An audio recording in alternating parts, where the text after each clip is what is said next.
Since being thrown out of the Windsor estate, the police have arrested Andrew Mountbatten Windsor. It's an extraordinary revelation and development on this story involving the Epstein files and all the allegations that have been swirling around about Andrew over the many years, from Virginia Giuffre, now sadly deceased, and since then, and certainly what's been contained in the Epstein files as released in the last few weeks. But the police have arrived at Sandringham Estate this morning, where Andrew has made his new home. It's his 66th birthday today.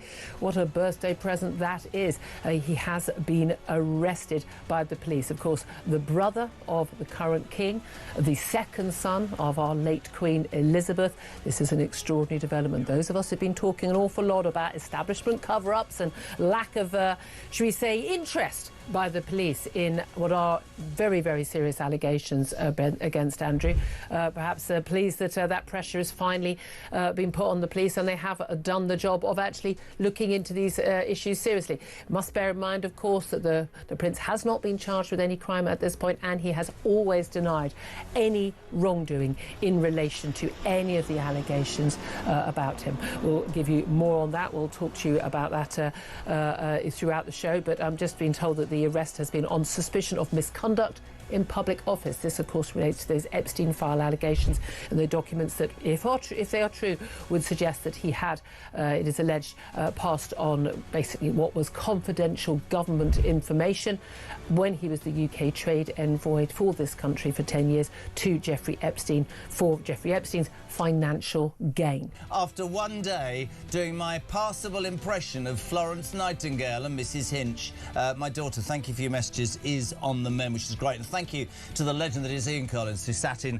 manfully yesterday, including that excellent bit with the Bishop, who I personally would have bashed. But that's another story altogether. It's just gone 6 o'clock. It's Thursday morning. The sun is up. And ladies and gentlemen, yesterday morning, the paper reviewer, Charlie Rowley, failed to turn up. He was mortified. He overslept. The team were sympathetic. So I rang him and said, Charlie, make amends. Good morning, Charlie Rowley. Good morning. I'm here, Jeremy. Let's tell him the truth. My daughter wasn't sick and he wasn't overslept. We went to some bender in Newcastle, didn't get back, did we? Well, I think the only party I'm responsible for is a search party. I think that took place. We've all done it, but thank you for stepping manfully into the beach today. You take 5. Listen, team, wherever you are, Alarm Clock Brits, you're welcome to the show as ever. We need and want your involvement, your news, your views on the news of the day. And I make no apology for this. I hate starting with Starmer. Another U-turn. Have we got, like, we've got, like, the migrant tracker. Should we not get, like, a U-turn?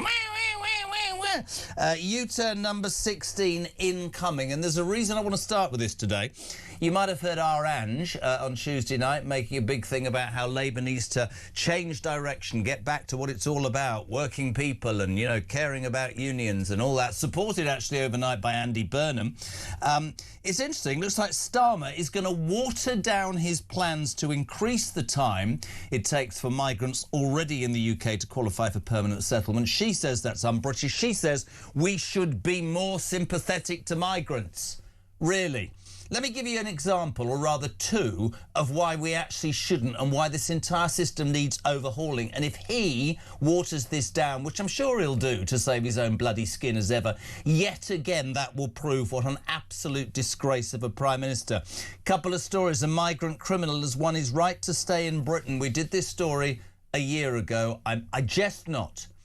He's been allowed to stay in England because, and I quote, he said his son disliked foreign chicken nuggets. I'm not making it up. A judge this week has said, I understand it will be very traumatising for your son to have chicken nuggets in a different country. You can stay. People think I'm making this crap up. I'm not. Also, a failed deportation attempt due to the right for family life.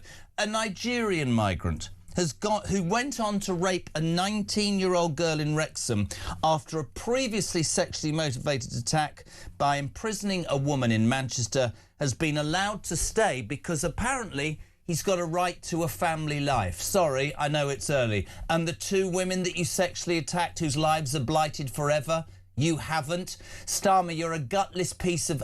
Honestly, these examples might seem flippant. They're not. You can stay because you've got a right to family life, despite the fact you're a rapist. You can stay because your son... Do me a favour, we're a joker. What about that PE teacher? I don't know if you heard about this yesterday. who told migrants to respect our laws or leave on social media, completely agree, is banned from the classroom. He was cleared of racism by the Teaching Regulation Agency, who recommended that he return to work. But it was overruled by the Department of Education. So you can't say jack. There's nobody in the world listening to this right now who surely thinks it's right that a person who says, I've raped somebody but I have a right to family life, should stay in the UK. Keir Starmer, let me tell you something, mate. You're rubbish and you've got nothing right. But this ECHR madness has got to stop. And I don't know whether it's Reform or the Labour, not the Liberal Democrats, the Tories. It's going to have to change. I mean, it's just unbelievable. Bear in mind, it's my morning green bash, as I want to call it. They want to open the borders, the Greens, and let every bugger in. Charlie Rowley... I'm sorry, but this is outrageous, man. Totally. I mean, how on earth have we got to a situation where people who should clearly not be in the country in the first place are now being hauled before the courts at the taxpayers' expense, only to be told by a sitting judge, someone that's come through the British judiciary system, judicial system... You nearly got that right. I know, always got that right at 6:07. Yeah. And to be told, no, you're allowed to stay. There you have it. Starmer signals migrant U-turn. 0344 499 1000, the usual number for your voice notes. Get them in now to Christian. Your calls and also your text 87222. But really, in all essence, again, for alarm clock Brits, for people out there now doing their business, thinking, sorry, you can rape somebody and stay in my country. I wouldn't be sending them to court and wasting the money. I'd be deporting them straight away. Why do we not do this? Because for far too long, we've had a system where there is a focus on either a right to family life or the right to remain in the UK because it's against somebody's human rights. But hold a second. I know I should have come in here all nice and calm, but I can't. A right to family life from a man who raped a girl. And what right has she got? How is her family life not decimated forever? Yeah, and it is. Of course it is. And that's why there is so much frustration pent up in this country, where the law always seems to be, more often than not, the stories that we read day in, day out, it's on the side of the perpetrator, not the victim. Yeah. We don't have a judicial system, in my view, and I think a lot of people's view, where the police are on the side of the victim. They're always, are not going after the victims in the first place. They're going after people that have tweeted some hurty words. They're not actually going after hard and fast criminals. And then when you get to a point of a conviction or a criminal that is hauled before the courts, they are let off because of a piece of law that either hasn't been amended or updated, and judges just don't want to do it. Two things from this. A&1, the ECHR needs to be thrown out of the legality of our system in a heartbeat. And I am sick to death of hearing. I mean, I was talking to Nigel about this some time ago, and he was going, yeah, but we're going to do this. Some people were saying, but how are you going to get through it? Well, you have to have some will. But more than this, think about what Calamity Lammy is trying to bring in. Calamity Lammy is trying to end jury trials, right?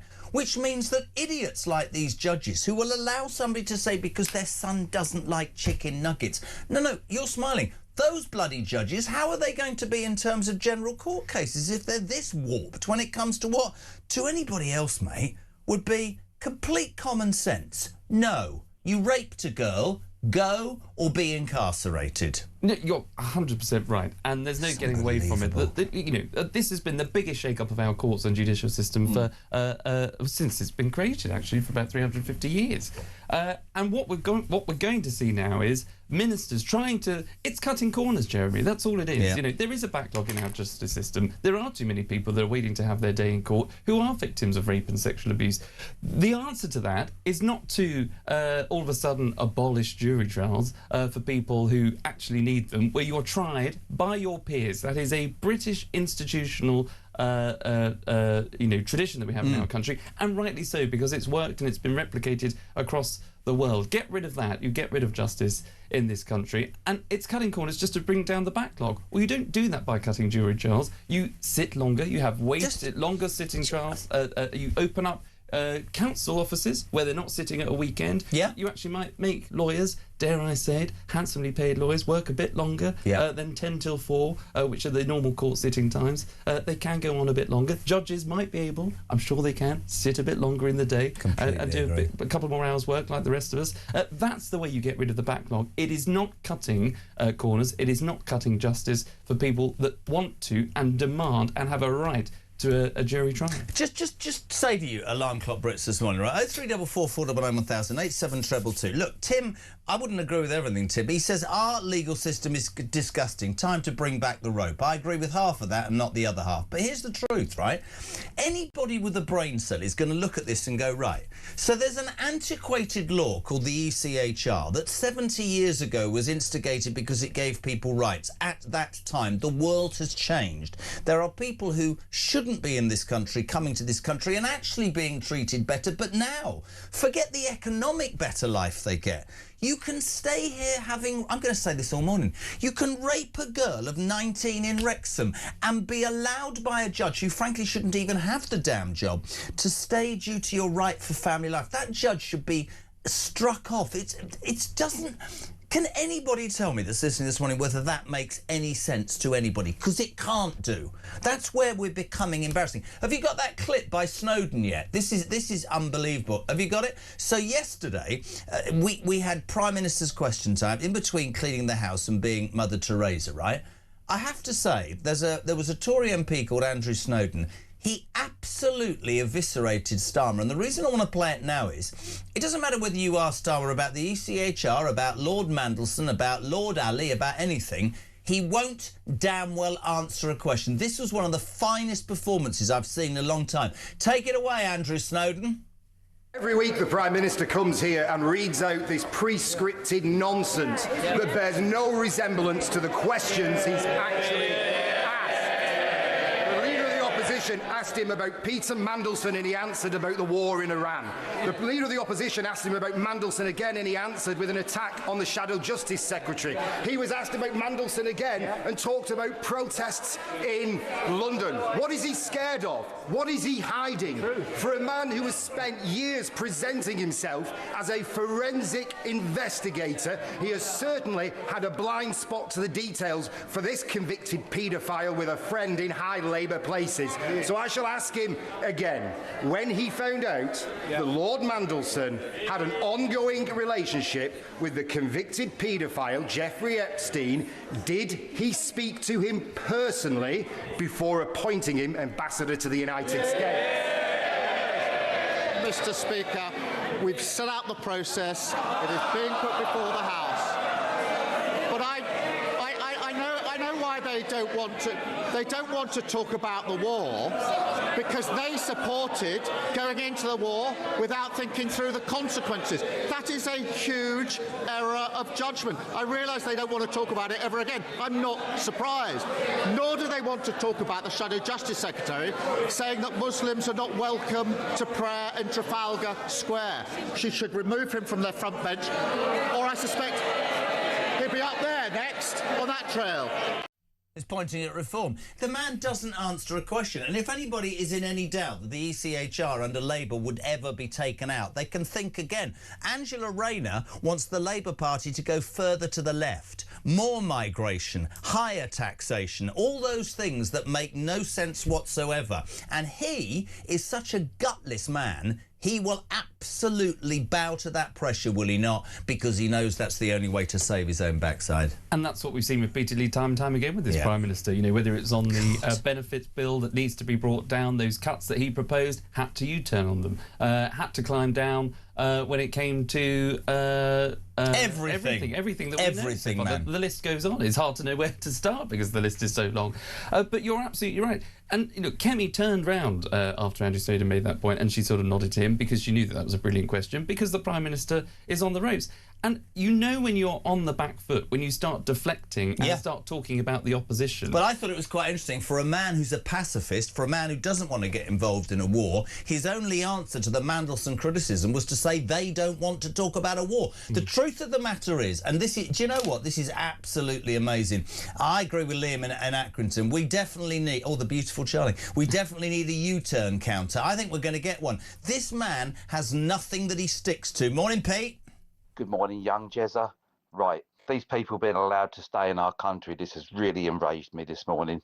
These blokes, wherever they come from in the world, they keep going around raping our women, sexually assaulting. Nothing is done about them. They keep letting off with lenient sentences and allowed to stay in this country. There's something funny going on here.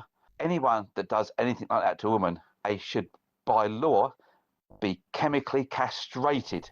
I used to say that, and then somebody once told me that it then turns into violence. But irrespective of whether we have that debate, the truth is this. If you are going to allow people to stay in this country, irrespective of the economic migrants who are screwing us, if you're going to allow people who are a danger to our women to stay in this country because they say, oh, we found this loophole in a law that was set up 70 years ago, which basically goes past anything that's common sense and allows, it's absolutely outrageous. And this man, let me tell you, this man will do anything to look after his own self. That's the frightening thing about Keir Starmer. I've said it repeatedly on this show.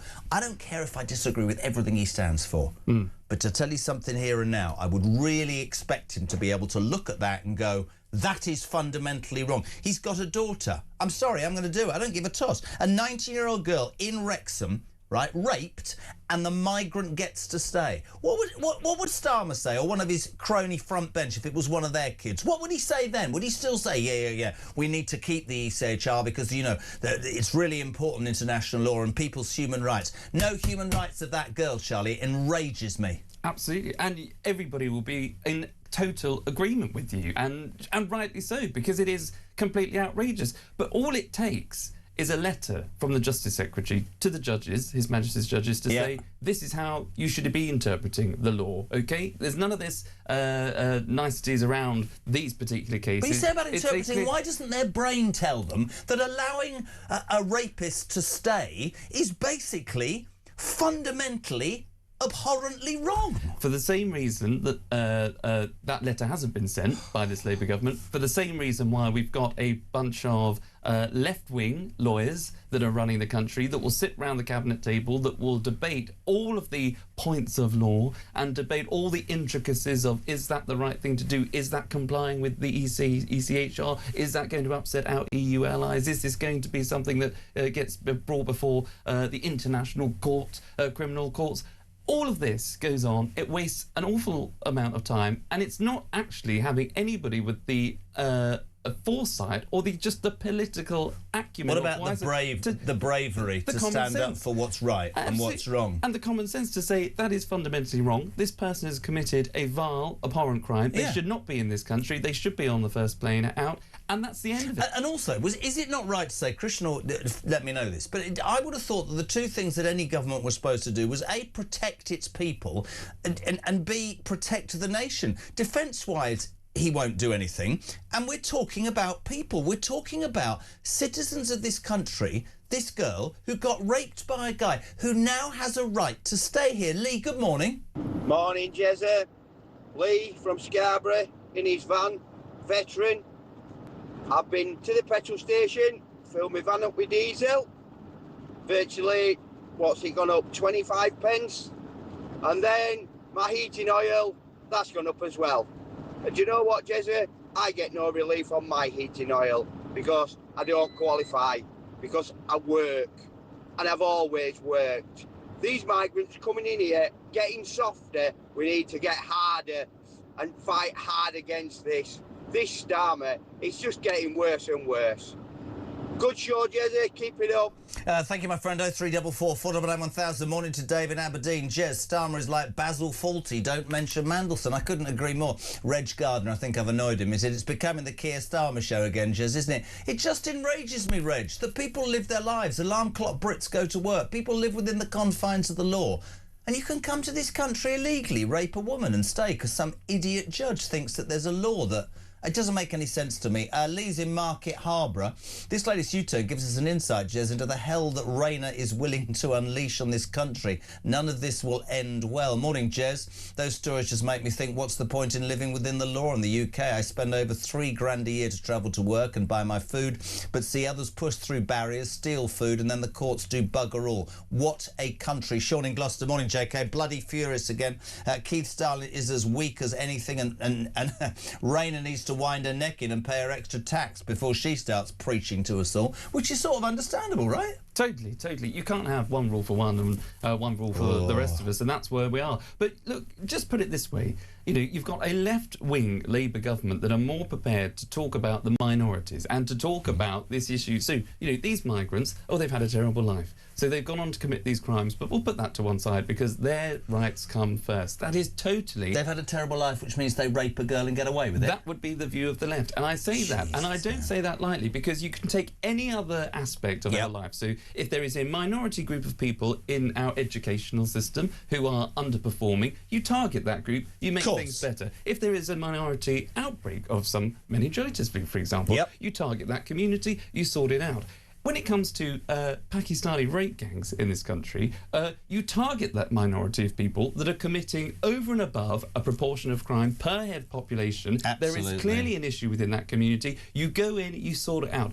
But what has happened under this government? They've decided to say, oh no, the majority of crimes, sexual violence, crimes of sexual violence against women and girls are committed by white men. So therefore, we're racist when we talk about the Pakistani grooming gangs. Where, you know, we must. I'll nail this. I had an argument, a stand-up argument with a woman the other day. I won't name her because I'll get angry, right? Oh, all you do is use migrants as an example for them raping girls. I don't care the colour of your skin or your religion. If you rape a young girl, you do not, in my world, deserve liberty. If you are here illegally, you do not deserve to stay. It is as simple as that. I tell the story the whole time about the guy, the police officer in Doncaster, who said to me, we did go gently for 8 years just because we didn't want to upset certain minorities. That is not how the law should work. And the law has become a joke if you can find anything that says, yeah, I know you raped a girl, but you deserve a family life. It's enraging us this morning on The Breakfast Show. Morning, Ian.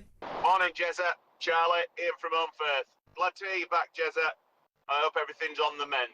Going back to this judicial circus that we've got in this country at the moment, I've said it before and I'll say it again. If you violate somebody else's human rights, then you cannot go into a court of law and plead for your own. Personally, have them rounded up and shipped back to wherever they came from, where this behaviour is obviously tolerated and accepted. I don't want them here anymore. Just round them up and ship them out.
Join me, Rob Jenrick, on the Jeremy Carl Breakfast Show on Talk.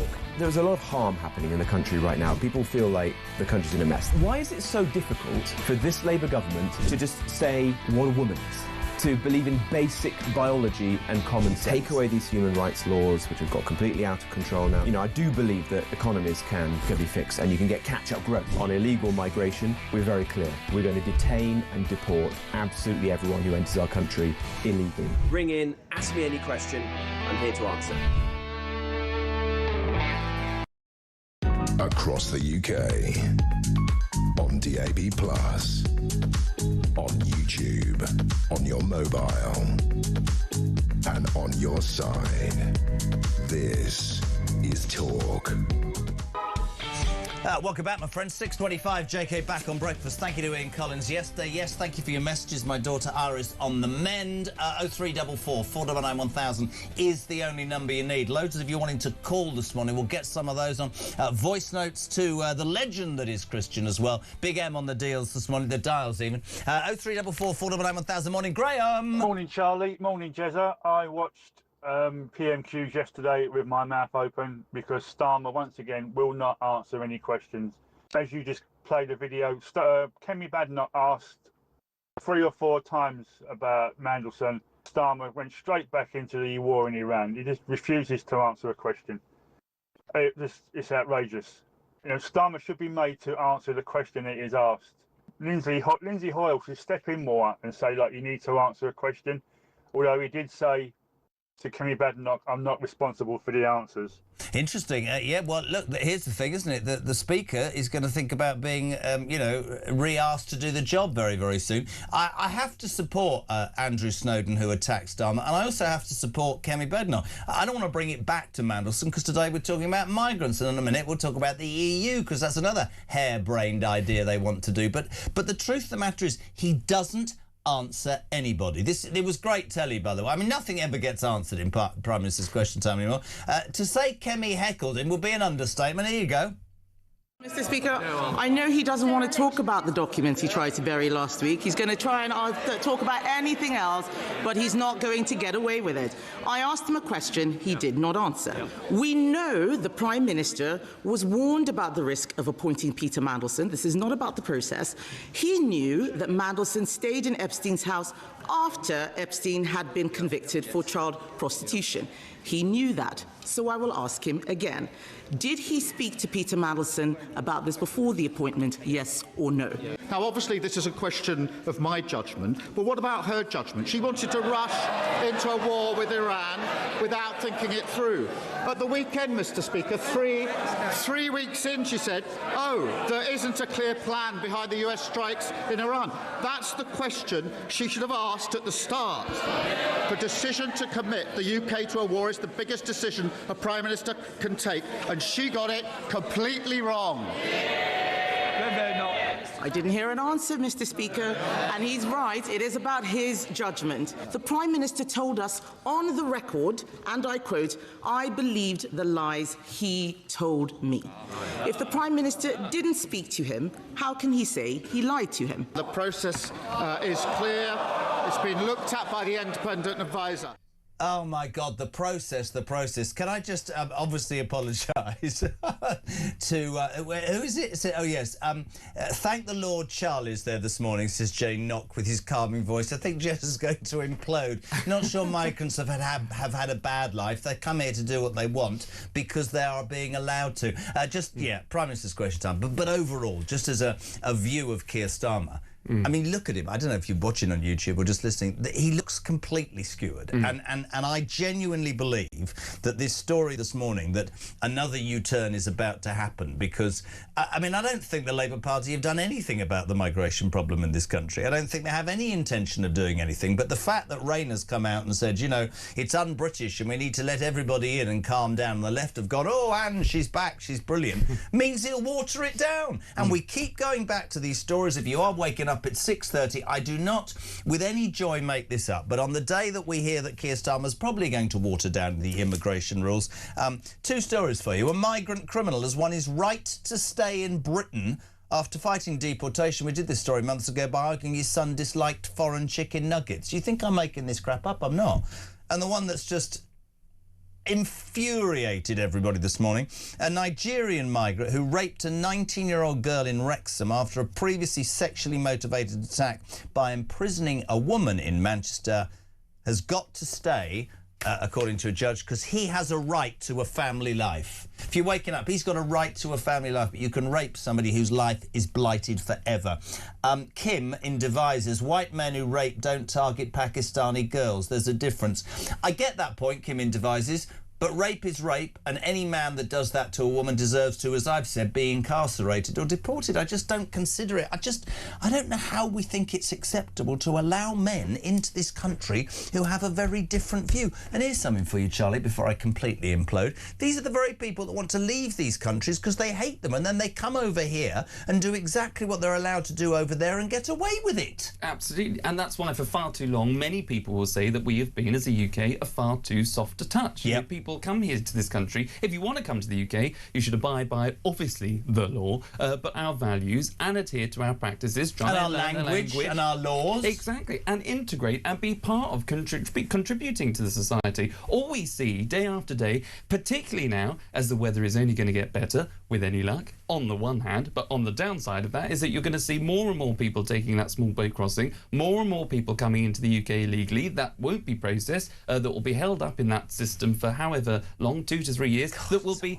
tried to be deported, but will end up in front of a judge, pleading their innocence, pleading why they have a right to stay, committing crimes as abhorrent as the ones that we're talking about. All the while, UK families are footing the bill. The taxpayer, the hard-working taxpayer, the alarm clock Britain that you and I are talking to now, they are the ones that are going to be paying the taxes, paying their taxes, paying into the system that is ultimately going to be in the pockets of the immigrants. And that is just not fair. It's just not fair, and it's about fairness. No, I agree, but even the phrase fair is one thing. It doesn't make sense. Morally, economically, there's nothing about a decision that says, do you know what?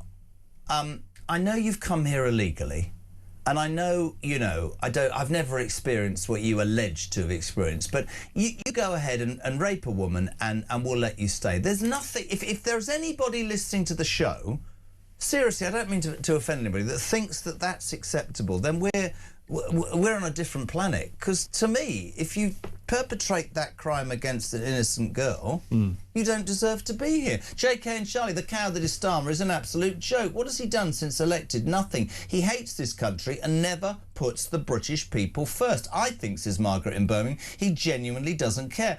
Andy's from Liverpool. To more, what? The more this Labour Party carries on with the destruction of this country and its betrayal, the better, because all it's going to do is make more and more people hate the Labour Party. Andy, that might be the case. I don't think there's any comeback for them. That was me kicking my bag. But I do think this.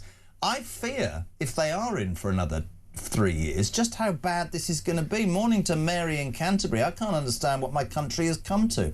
We put criminals before victims. I saw my mum beaten by her partner in the 70s and the police did nothing as men were allowed to do it. I thought we moved on from women being abused by men, but no, we seem to have gone back to the dark ages. Good morning to Diane in Bedfordshire. Jez, let's not forget the rapist who is being allowed to stay here will also be given all the benefits, health, housing, universal credit. It is sickening. Love the show. She's right.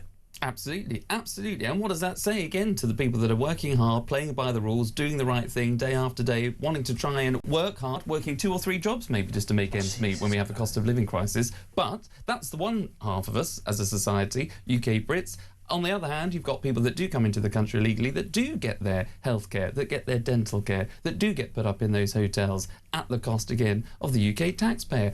People want it to end. And this is why, this government has just got to get a grip. They're not going to. Well, because I fear, and I don't want to get into a mass discussion about the other day, but I wasn't here, and there were all those Muslims celebrating the end of Ramadan in Trafalgar Square, and one has to tread slightly carefully, but I do believe we are getting to a point in this country where fairness and where people, the indigenous population, feel they are, whether that's in terms of social services, in terms of the judiciary, in terms of the police, in terms of almost everything, hard-working Brits Brits, who are not racist, by the way, or far right, because many people, including the guy that got me in here this morning, is a friend of mine for years, Ben, came to this country, works hard, set up a business, pays tax. He is more appalled about people who come here illegally and commit crime and sponge off our system than you and me. And that's the truth, right? This country has been built absolutely on British values and has also welcomed people over the years who have come and, as you quite rightly said, embraced our culture, learnt our language, been part of our society. But if we are really now at a point where we are saying, you know what, you can come here, you can screw the system, you can commit crime, and we have a fabric now that will make excuses for your behaviour, that to me is really worrying. And for all the people who would say to me, well, that's a bit extreme, I don't understand how that's extreme. Please, if you think it's extreme, morning, Phil. What does he think? Jezza, about the migrant that has a right to a family life, I'd give the migrant an option. I'd say, look, pal, you've got two choices.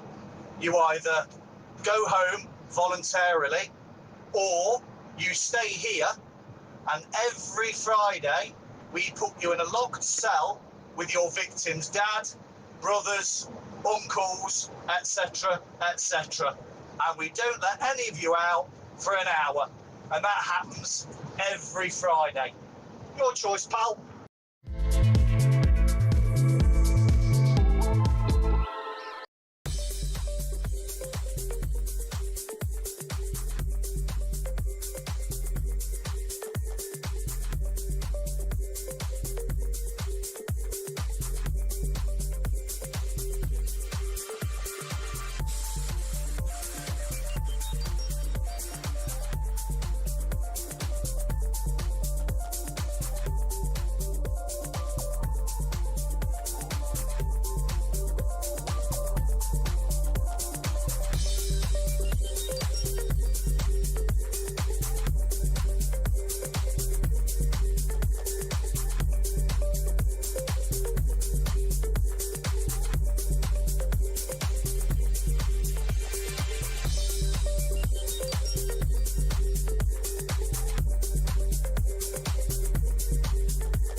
Across the UK, on DAB+, on YouTube, on your mobile, and on your side. This is Talk.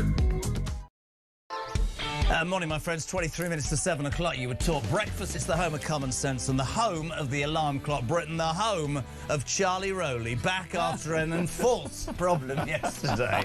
I was off because my daughter was sick. You were a no-show. I was just off.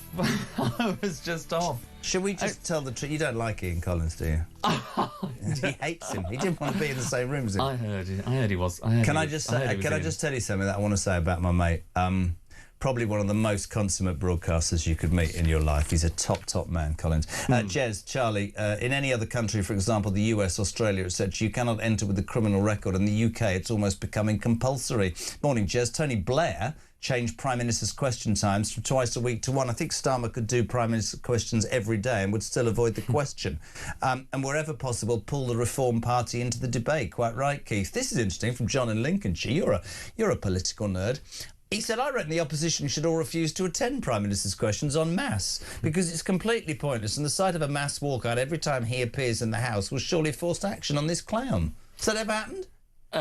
It hasn't happened in PMQs, but it has. I think the SNP group of SNP MPs walked out at one stage to stage a bit of a protest, which didn't go down particularly well because it was the SNP. They're not a majority party at all. But it's a fair point. If people just stop turning up, because they know that it's a complete waste of time, because the Prime Minister won't answer a direct question, he will deflect onto anyone else, including the shadow cabinet, because he can't answer a simple question about his relationship or the questions that he put to Peter Mandelson, who he says Peter Mandelson lied to him. So he obviously asked these questions. Absolutely love what Kemi said. You said you haven't spoken to, but you said he lied to you. So how do you know he lied to you if you didn't talk to him? And this is a lawyer. You know, this is a guy that didn't see that sort of, you know, it's not even a trap. He didn't even see those kinds of questions coming at him and wasn't able to answer them. Morning, Jezza and Chaz. Oh, well. Starmer is a weak, spineless, slippery snake that's trying to save his own skin. Nathan from Perth in Scotland, not Wales, as Charlie thinks. South Wales, I think I recovered. New South Wales from Australia. Phil, yes. welcome back, JK. I'm in Coventry. I keep saying it. Starmer and Labour are traitors, out-and-out anti-British traitors. I've had enough of this rubbish. How on earth can a British government put foreigners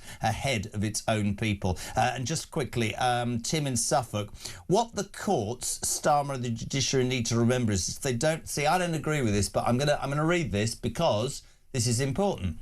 What the courts, Starmer and the judiciary need to remember, Jez, if they don't deal with these crimes properly, the worrying thing for me is I believe certain citizens are going to take to the streets and will. I'm not condoning that in any way, but there is a huge, huge amount of frustration. And if you are waking up, the main news story is we're looking at another U-turn from Keir Starmer because of criticism from Angela Rayner, who said the current Labour government's approach to migration is un-British. She thinks we should let more people in and give them more. Starmer will probably bow to her and Burnham because he's in an incredibly difficult position. We've given you two examples this morning of why our current system is madness and how the ECHR should be thrown out the window. A migrant got to stay in Britain because his son didn't like chicken nuggets. This has been verified this week. And the other one, disgusting. Nigerian migrant rapes this 19-year-old girl in Wrexham, having also been done for sexual harassment in Manchester. But he's allowed to stay, according to a judge, because, and I quote, he has a right to family life. At 20 to 7, I thought we could maybe talk about something that would calm people down, but this is going to wind them up even more. Sadiq Khan has called for Labour to go into the next general election promising to rejoin the EU, as Rachel Thieves yesterday in Spain admits that she wished Brexit could never happen. Hypno Tits, of course, Zach Polanski also says Britain should rejoin the European Union if the Greens win. So it's clear, is it not?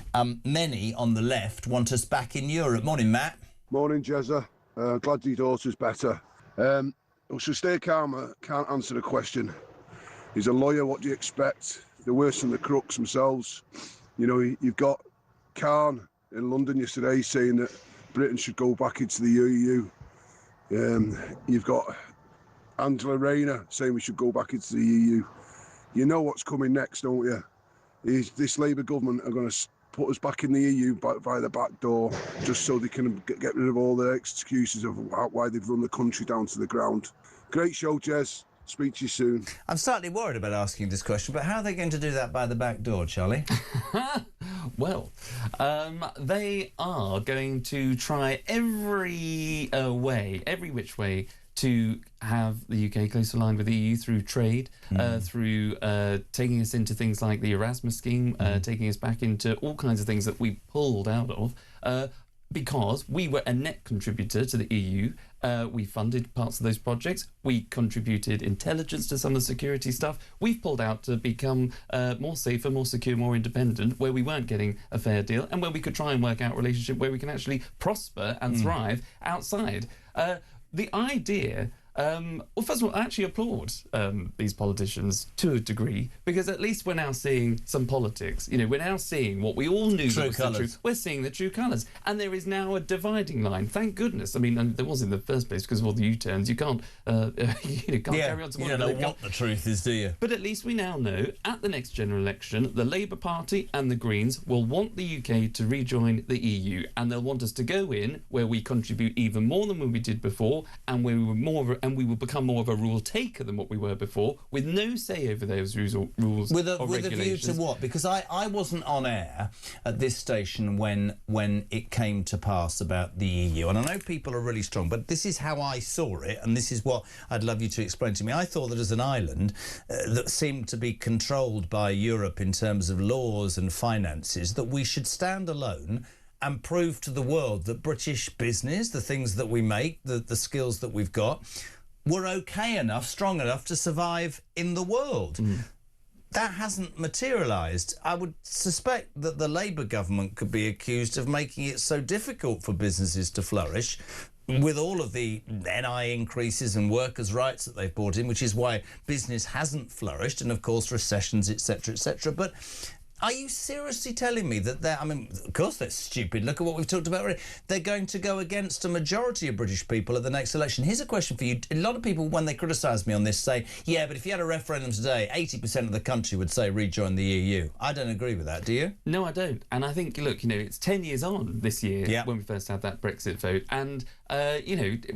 Let's look at the hypocrisy of the Labour Party and Keir Starmer. He wanted a second referendum. You know, he wanted what he called a people's vote. Well, excuse me, the people had just voted. How many referendums do you have? Deal with the answer. Deal with it. Exactly. And you had the left, you had the Labour Party, you had civil servants that obviously wanted to stay in the EU, were frustrated the process. That's why it took so long. And I think there were obviously political divisions within the Conservative Party as to why people didn't get the Brexit that people wanted, or it wasn't done soon enough. Because Johnson didn't have the balls enough to do it in the end. That's the truth. Exactly, but the idea now that people would want to rejoin, as I say, a EU, a union where we will be more of a rule taker, we'll have to pay more. And what really frustrates me actually is I voted Remain. You might be surprised to know, you might not be, but you voted Remain. I voted to Remain. I think I was dubbed one of those reluctant Remainers, but I was working for the Conservative Party at the time. We just won a general election in 2015. I didn't want to rock the boat. Is this taxi here? Yeah. He won't turn up on time for it. No, I don't care. Everybody's got a right, but at least you're arguing it with me. But these people don't do it because they believe in it. But I understood the people voted, and you move on with it. That is called democracy. But also, what I can't understand now is I can't believe anybody would vote to rejoin an organisation where, as I say, we would have to end up paying more and more of a rule taker. But the biggest frustration, what I currently find, is that this government, it talks us down as a UK, as if all the Brexit problems are down to the UK. Absolutely right. It absolutely is not. We pay the French 700 million quid to try and help stop the boats. What do? Diddly squat. Do you know what I love about you? 45 minutes in from this calming voice, you're as angry as me now, aren't you? I love it. You're infectious. I certainly am not. I've been using the cream. What are you talking about? Listen, Jess and Charlie on Breakfast, on Talk, the home of common sense, and, of course, the home of the alarm clock break. You're waking up to the crazy news that Starmer's going to be even more lenient on migrants.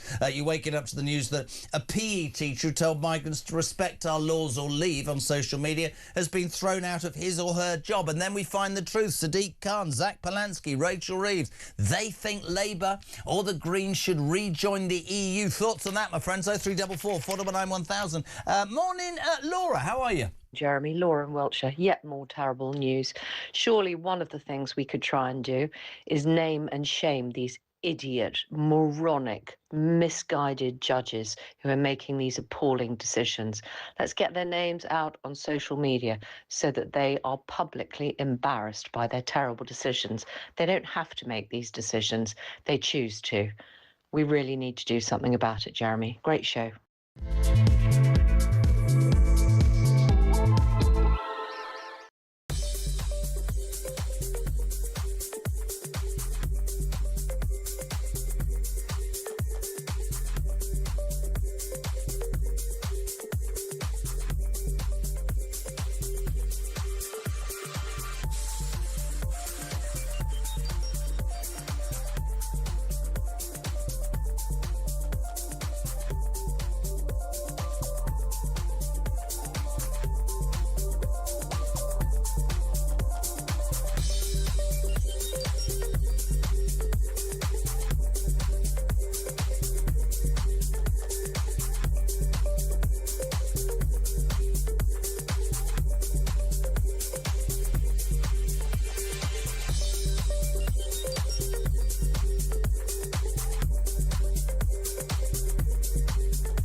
Join me, Rob Jenrick, on the Jeremy Carr Breakfast Show on Talk.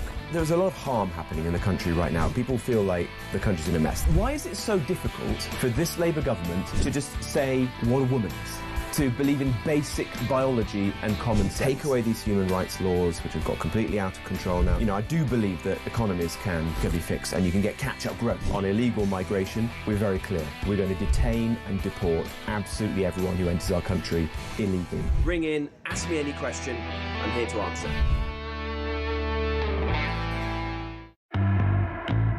Across the UK, on DAB+, on YouTube, on your mobile, and on your side.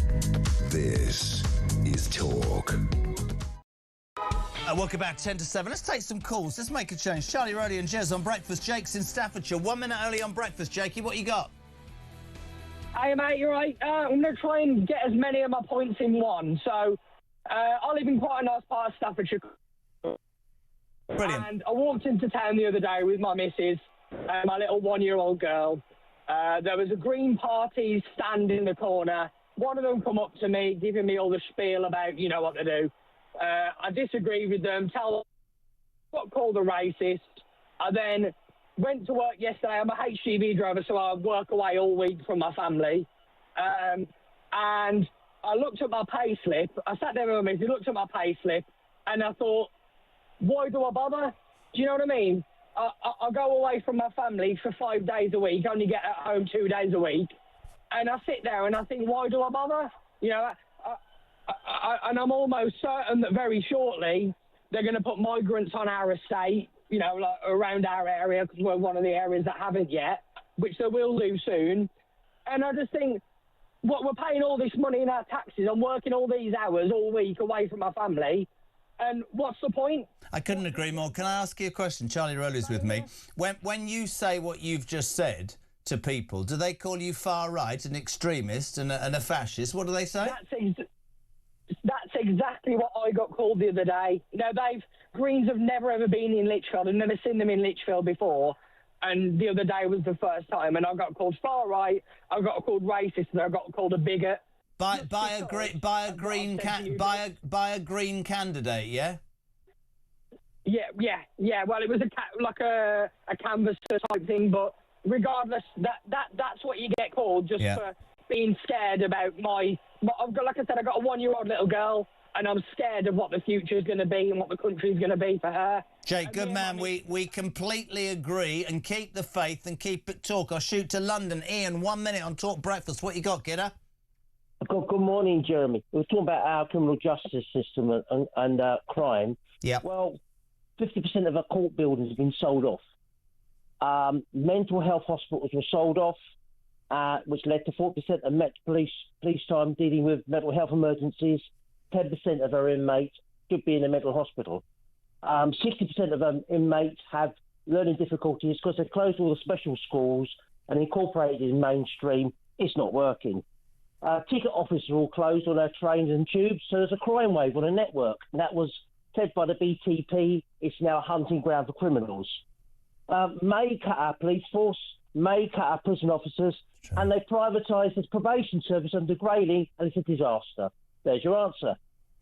Good man, Ian. Thank you. He's right, isn't he? I mean, I just listened to that guy in Staffordshire. 1-year-old kid works away 5 days a week, looks at his payslip and goes, "What's the bleeding point of living my life the way I live it?" This is true. There's no point in people dissing us when we say that. It's ridiculous. Yeah, you're absolutely right. Look, and I always remember my grandparents saying to me, "Look, you know, you've got to be careful. You've got to fight for the country. You've got to do things actually that keep this country safe." And you know, I kind of dismissed them actually years ago, and I thought, actually, no, what are they talking about? Well, you know, when I was growing up, we didn't have these conversations. You had community. This will make Christian laugh. 1977, I was 12.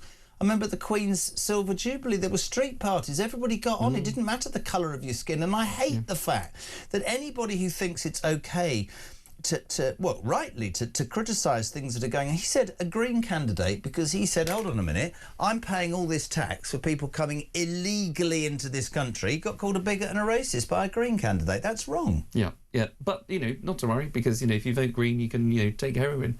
Well, you can take heroin and no mention of saving the trees. No, but does any person in the Green Party ever mention anything environmental? By the way, can I just tip my... No, I don't know what I'm trying to say. After 8 o'clock this morning, we're bringing it forward an hour early. Ring Robert Jenrick, Shadow Chancellor of the Exchequer in terms of the Reform Party. Number 2, many would say to Nigel, but that's beside the point. He's here answering your questions. Ring Robert Jenrick, 8 till 9, here on Talk. You can ring the usual number and text 87222. We've talked about the EU. Patently, Labour want to rejoin that. We've talked about the ECHR. Patently, they don't want to leave that. In fact, they're going to go the other way. Anything else? What, I mean, I'm sort of at the front page of The Sun. I don't really want to do it, to be honest with you. Well, yes. Gary Glitter. Broke, deaf, glitter on his last legs. Good. Hope you die painfully very soon. What else do you want to say? Well, I think you're absolutely right. I mean, look, the Sun... Piece of crap. Well, yeah, and look, you know, he is just one of many that the Sun have splashed on the front page with, because obviously, you know, we had the poor murders of Holly Wells and Jessica Chapman, Ian Huntley, obviously killed in prison. That obviously made front page news. We then had that actor, was it London's Burning, London's Bridge? John Alford, yeah. John Alford, you know, front page news. We're now, you know, Wayne Couzens, obviously now on watch, you know, some sort of security, maximum security prison, because he's under fire as a former cop, as he should be, by some of his inmates, in my view. That made front page news. And so I think Gary Glitter is just another high-profile paedophile that is, you know, close to death, that's obviously making the... He didn't like it, Starmer, when Kemi Badenoch called his party pedo-apologists, but isn't it interesting that all the Mandelson furore and everything that's gone on, also that other guy, what was the Matthew Dole. Matthew Dole, the communications director, also links to a paedophile sympathiser. It's interesting, isn't it? Again, for me, you know, it's really simple, you know. Kids are the most important thing. A person who rapes a girl shouldn't be in this country. We should stand by what the British people believe in. We should put them first. Scum like that. I can't even have the conversation. Why are we paying 50 grand a year to keep that piece of crap in jail? Sorry, don't understand it at all. It's quite beyond me. Just also very quickly, we'll keep you updated, of course, the continuing war. Middle East is too fluid for the Royal Navy. What does that mean? Gender fluid? What does that mean, too fluid? Too wet? Because it is wet, isn't it, fluid? Well, we had to sort of patch up our HMS Dragon, didn't we, before we send it off, because apparently the waters might have been too warm for it. Yes, that's very true.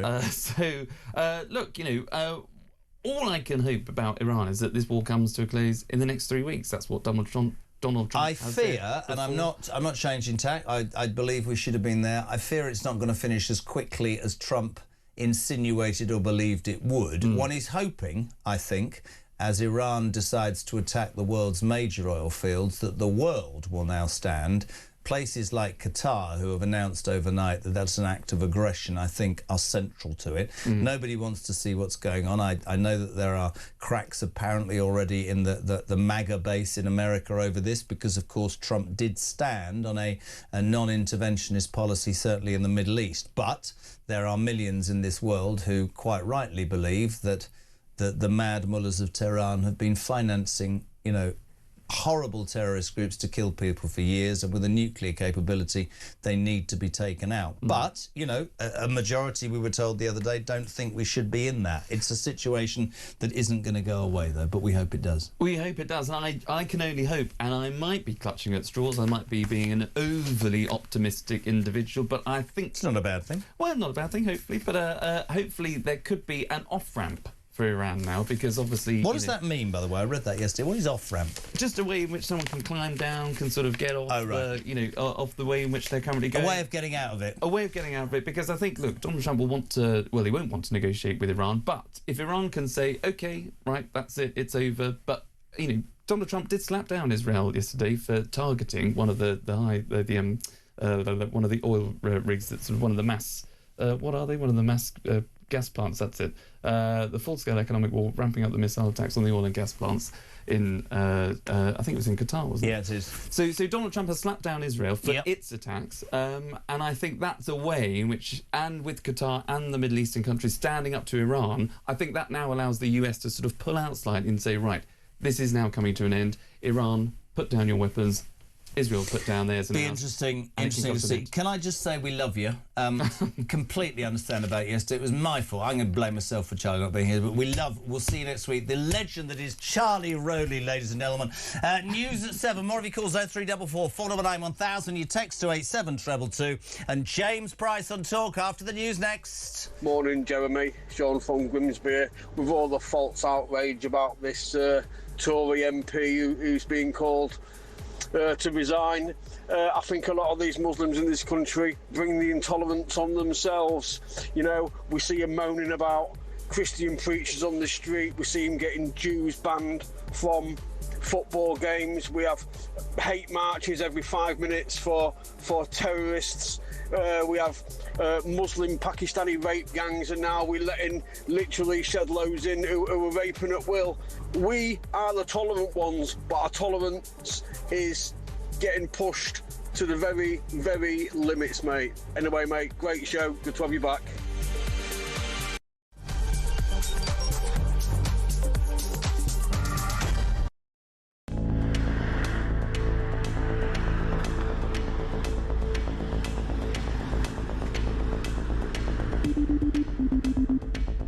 Fancy returning to the front line as Foreign Secretary? I am going to return. I am going to return. To the people from whence I came. Hello, I'm Peter Mandelson, and I'm proud to serve as His Majesty's British Ambassador to the United States of America. I feel a tremendous sense, a profound sense of sympathy for those people, those women who suffered as a result of his behaviour and his illegal criminal activities. And secondly, I regret very, very deeply indeed carrying on that association with him for far longer than I should have done. The Ambassador has repeatedly expressed his deep regret for his association with him. He's right to do so. I have confidence in him, and he's playing an important role in the UK-US relationship. Mandy's out 4 decades and 3 scandals, or 3 that we know about. Guess what? Number 10 knew all about it. They knew that he lived in Jeffrey Epstein's flat. Mandelson resigned from the Labour Party late last night over the allegation of this $75,000 set of payments to him from Epstein while he was business secretary, $10,000 to his now husband, a photo of him in his pants. This isn't just bad form. There are strong arguments here for him to be facing investigation over misconduct in public office. I knew of his association with Epstein, but had I known then what I know now, I'd have never appointed him. Breaking news that Lord Mandelson, Peter Mandelson, has now been arrested. So Mandy and Andy have now both had their collars felt. This is the establishment, the British establishment on trial. Came to us around about 5 o'clock when we learned that we saw footage of Peter Mandelson being led out of his London home in very exclusive Regent's Park by 3 coppers. Now we have all these allegations, we have all the documentation related to those allegations, which Downing Street is being forced to put out. The first tranche of it will be early next month.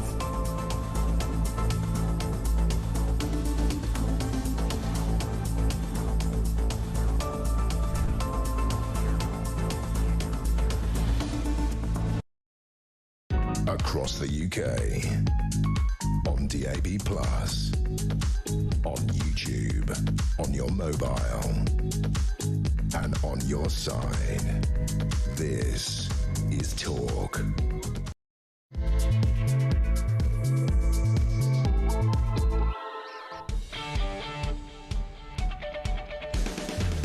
Welcome back or welcome along. This is Talk Breakfast. It is, of course, the home of common sense and the home of the alarm clock. Brett, your views on the news of the day, we welcome them. Please keep them coming. 0344 499 1000. Your text to 8722. James Price in just a tick. But if you're waking up, what is it? Thursday, the 19th of March. This country, this government's getting madder by the minute. You might have heard old Ange Orange, Angela Rayner, still hasn't paid a tax, but she's been out basically saying this Labour government is a disgrace, it's un-British, it's not left-wing enough, we need to be softer on migrants, we need to do this, we need to do that, which is really interesting because undoubtedly Starmer's going to begin U-turn number 17 because he's only interested in his own skin.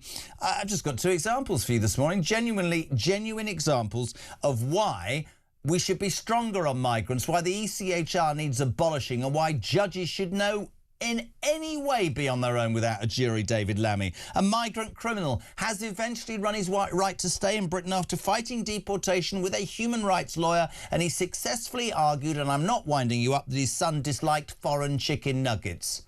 I'm not making that up. You're on your way to work, you're wondering how you're going to pay your gas bill. That's a fact. Another. A Nigerian migrant who raped a 19-year-old girl in Wrexham, fast on the heels of having sexually attacked somebody in Manchester, has been allowed to stay by another one of these bleeding judges because he has a right, Jesus, to a family life. Don't worry about the victim, the fact that her life is ruined forever. Today, news of a PE teacher who dared to say online on social media that migrants should leave or respect our laws or leave. He was cleared of racism, but he's been thrown out of his job by the Department of Education. You might have thoughts on this. I certainly do. 0344 499 1000. The other big news of the day is Labour and the Greens have shown their true colours. Sadiq Khan yesterday calling for Labour at the next election to be honest and say we need to rejoin the EU. Rachel Thieves, yes sir, card head up. She was in Spain yesterday. She says Brexit should never have happened. And Zach Polanski, the leader of Greens, or Hypnotits as I call him, has admitted that Britain would instantly rejoin the European Union if Greens won at the next election. So it's clear, isn't it? The left will take us back into Europe. It's clear the left are happy for our borders to be open. A lot of it is utter madness to you lot. Let me know what you think. Morning, Al. Morning, JK. Big Al from Swansea, yeah. Right, buddy, how can a few imbeciles at the top now decide, oh, we're going to change the rules now and we're going to rejoin the EU? Even though we had a legal vote years ago, and I think 52%, whatever it was, voted to leave. And we all know it wasn't implemented by the Tories. It was a shambles, so that's why it's a mess now. But the legal vote was we left. So how can... Well, it just shows the arrogance of these idiots at the top. Get these charlatans out once and for all, because we've had a gutsful. Keep up the great show, buddy. Ta-ra. Always nice to have Christian's dad on the show. 0344 499 1000. Well, I've done a DNA test and he is your dad. 0344 499 1000. We say a very good morning. Great friend of mine, former government advisor. He will make me realise that I'm not going mad. James Price, good morning. Yeah, you're not going mad, but ignorance is bliss, so we all might wish that we were mad. It's so sad to look out the window where I am on a beautiful sunny morning and see sad story after sad story, almost all of which are of our own making, or should I say, of the government's own making. Mate, it's beyond me. I mean, we've got... I know I have this conversation with you. You can have an ideology if you're Starmer, but he doesn't because he U-turns. I don't understand what he and even people like Rayner who want to go far to the left. I don't understand what they think your average Briton, not some far-right racist fascist, but an average Brit who goes to work and pays his taxes. Think of a system that says it's OK to rape somebody. It's OK to sexually harass another person, but you get a right to stay in this country, presumably paid for by us, because you've got a right to family life. What about the rights of those girls that were taken? And this is what infuriates me, JP, because all those do-gooding women who quite rightly jump up and down and talk about women's rights, which I've supported for as long as I can possibly tell you, I don't hear a word from any of them when these sorts of stories, because they'll say, oh, he's a refugee. No, he's a rapist who shouldn't be in my country and he needs to be deported, right? Yeah, absolutely right. To answer the first part of your question about the way that people like Angela Rayner or Starmer or any of these sorts of people think about these issues, they're not thinking about this stuff through the lens of the public opinion. They're not thinking about it through even winning the next election. They're not thinking about it in terms of morality or religion or what they think is right or wrong or how to live a virtuous life. They are thinking it through two different factors. One is fear and the other one is pure, naked self-interest. Fear, because the worst thing in their world is being accused of being racist. It's the worst thing you could ever be called or do or anything like that. Now, obviously, actually being racist is a very bad thing, and there are plenty of people that you should dislike based on the content of their character rather than their skin colour or any other factor.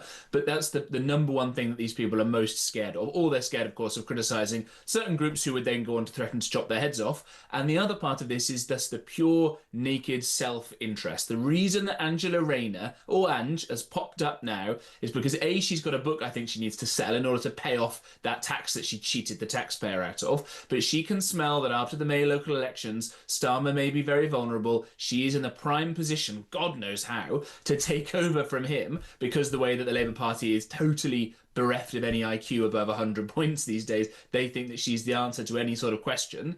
And she thinks the way that you do this amongst this very small self-selecting bunch of oddballs who still somehow back the Labour Party is they've got to say, oh no, we're being mean to the poor people who've broken into our country and all this sort of stuff. And they see a path to all these people who are let in completely wrongly under the so-called Boris wave of the Conservatives. We've got to hold our hands up on that. And they say, right, we'll get these people in, we'll give them the indefinite leave to remain. A few years later, they'll get passports, then it'll be much more difficult to ever get rid of them, even though they'll spend a whole life... And presumably they'll vote for us because we've allowed them in, right? You've got it in one. There's the naked self-interest I just talked about. It's not about what's good for the country. It's not about even what's good for their constituents or even their voters. It's just how they can win that election and stay in power. Because for someone like Angela Rayner, she's never getting another job. You were a former government advisor. So explain to me, right?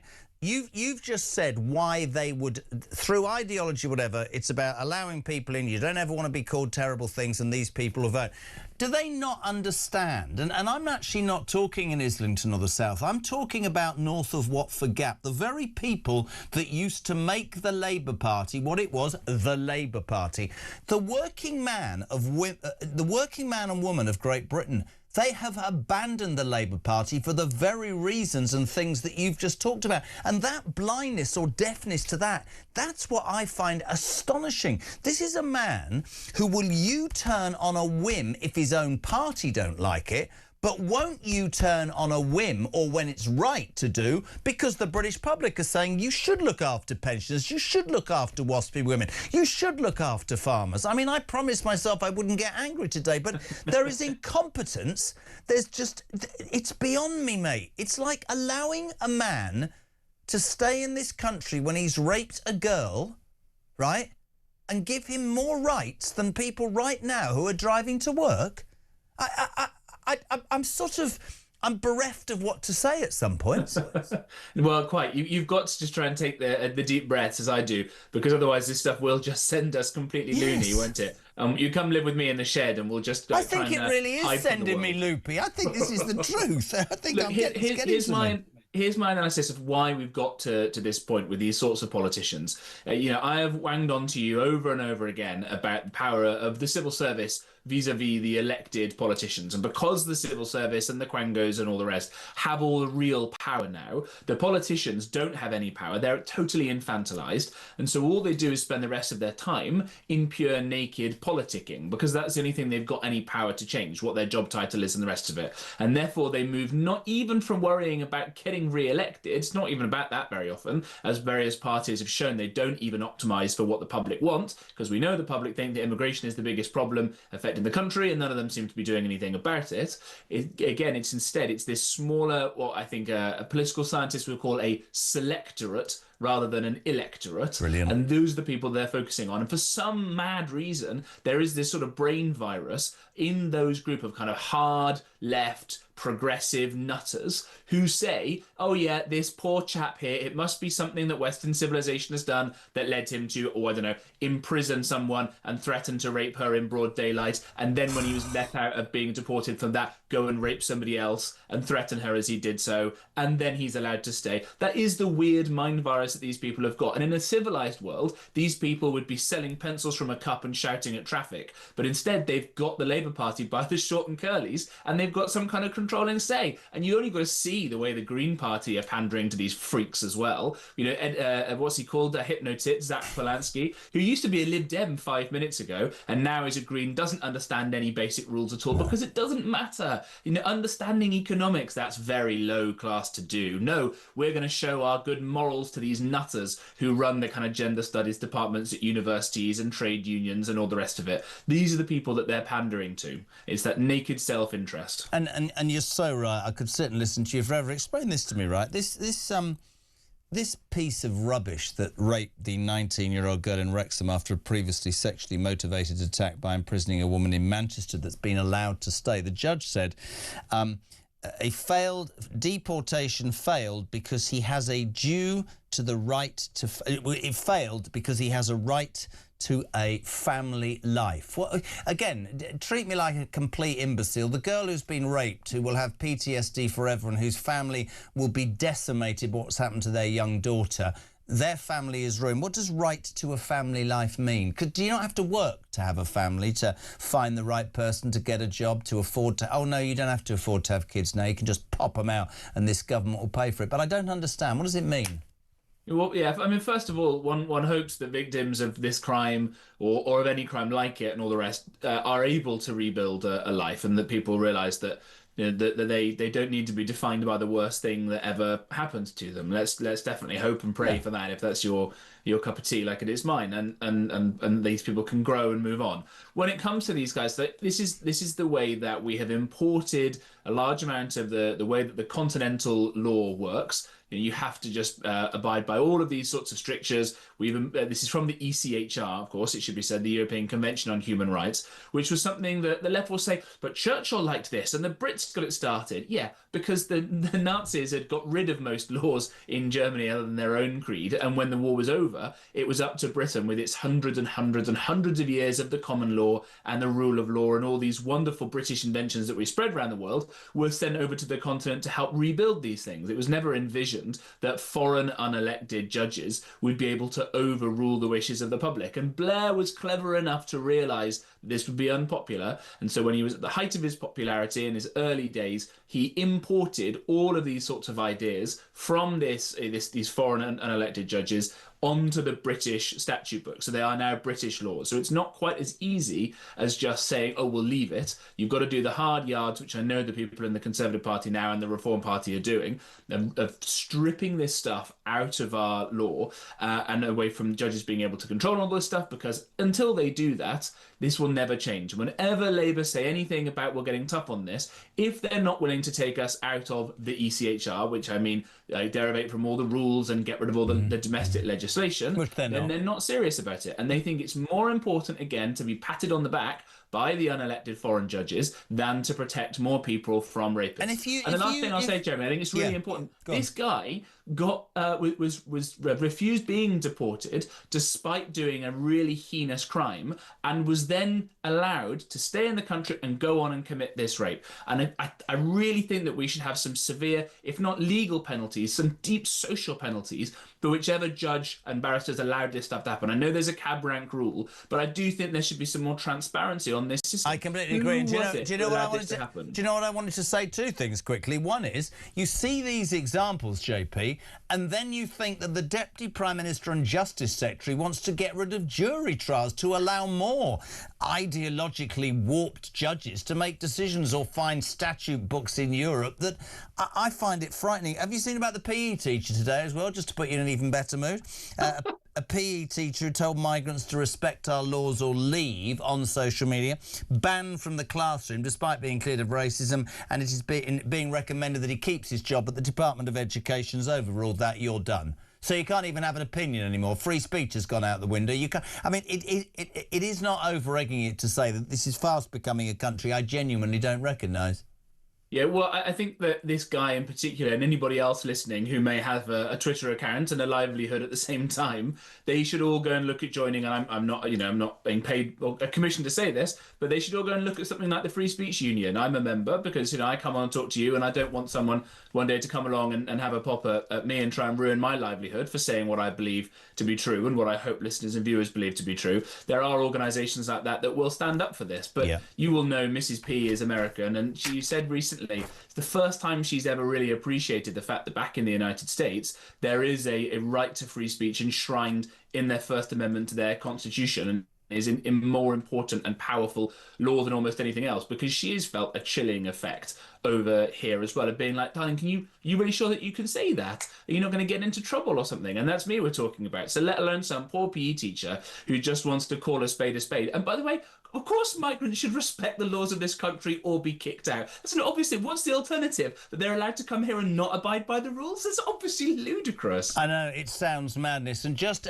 before we let JP go and we go to Kevin Hollinrake, the chairman of the Conservative Party, breaking news, ladies and gentlemen, for anybody who thinks that this government morally is wrong, which I tend to, ideologically is wrong, economically, you'll love this, JP, UK average regular earnings fell to 3.8% in the last 3 months as the rate of UK unemployment remains at the abysmal rate of 5.2%. So for all the pontificating, for allowing migrants to get away, to stay here, for spending money on things that UK average regular earnings fell to 3.8% in the last 3 months. We've got a Chancellor and a government that can't add up, haven't we, JP?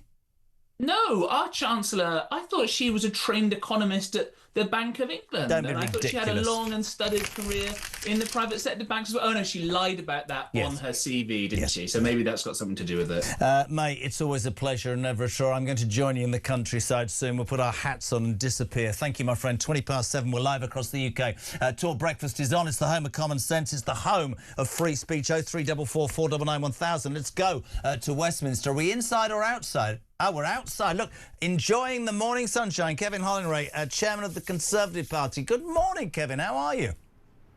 Morning. I'm well, thanks. Beautiful morning. Beautiful morning, and no need for that coat. I don't really know where to start. Let's start with a government. Well, Angela Rayner stuck her head above the parapet a couple of days ago and attacked the government's approach to migrants, saying that it was un-British and we should basically allow more in. I gave an example this morning, Kevin, I'd like your response to, please.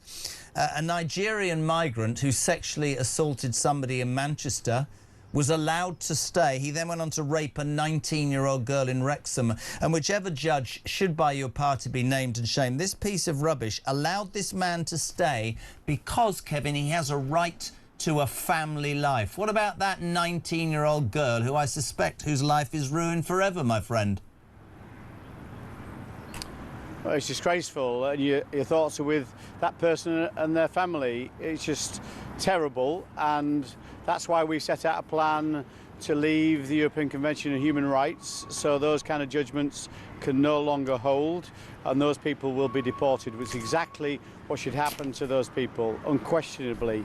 It's just unthinkable that will happen in our community when foreign nationals. And it looks, you mentioned Angela Rayner, it looks like she's fired the starting pistol on the leadership challenge, and it looks like there's another U-turn ahead from some ideas about changing the law in terms of allowing people to stay in the UK, in terms of extending the period where people can apply for something called indefinite leave to remain. These are good plans from Shabana Mahmood from Labour. It looks like Angela Rayner is against them, and I'm afraid I think there's probably another U-turn ahead on the back of that. We support those plans. We'll say we'd vote for it. It's in the national interest, but I think it looks highly likely that Keir Starmer will turn tail again.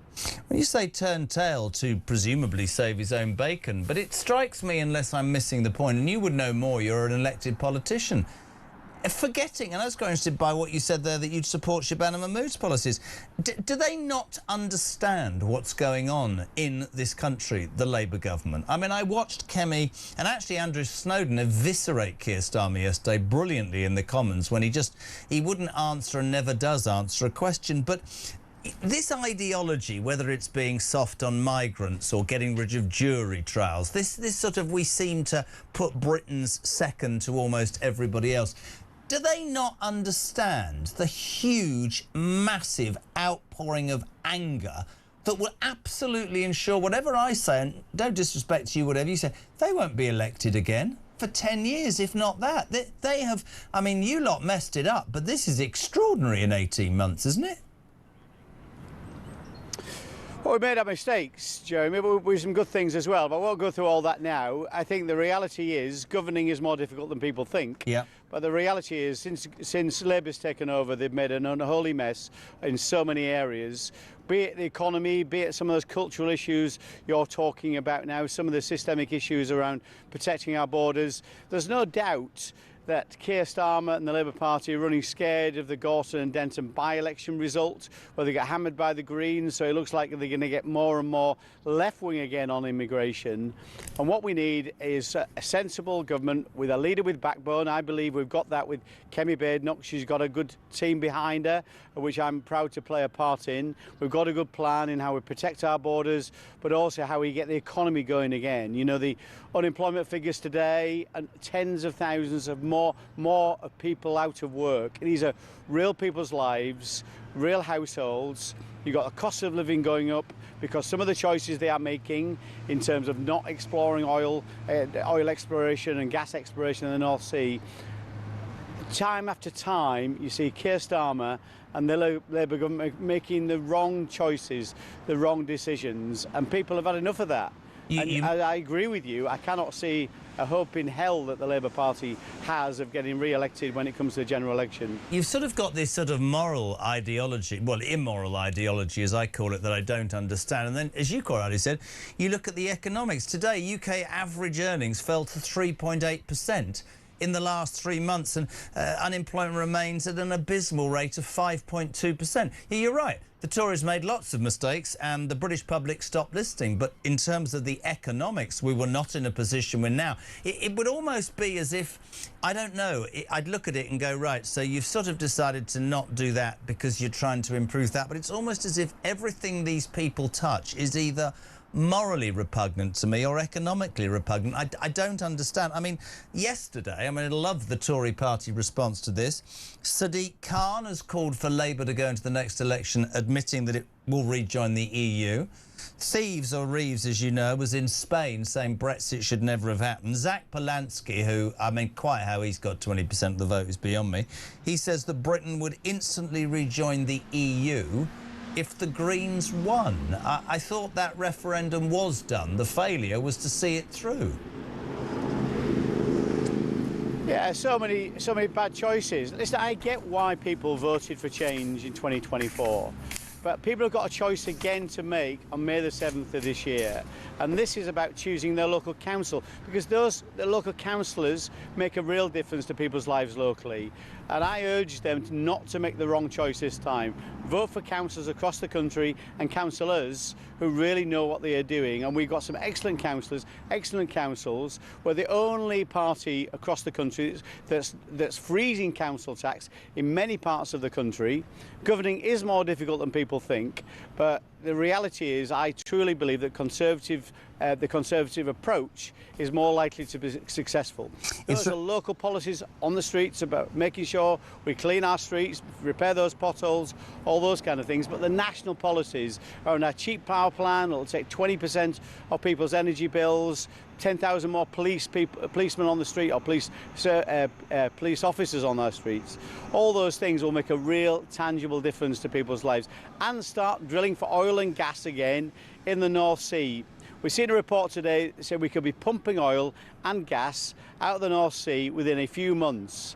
That's exactly what we should be doing if Ed Miliband would reverse his ideology in terms of stopping those things happening. Those are the kind of choices we should be making right now. Kevin, I really appreciate you being on. Great to have you on, as always, in the morning sunshine. Kevin Holinray, MP, chairman of the Conservative Party, 726. He's talking about those local May elections. It will be a definitive choice, of course.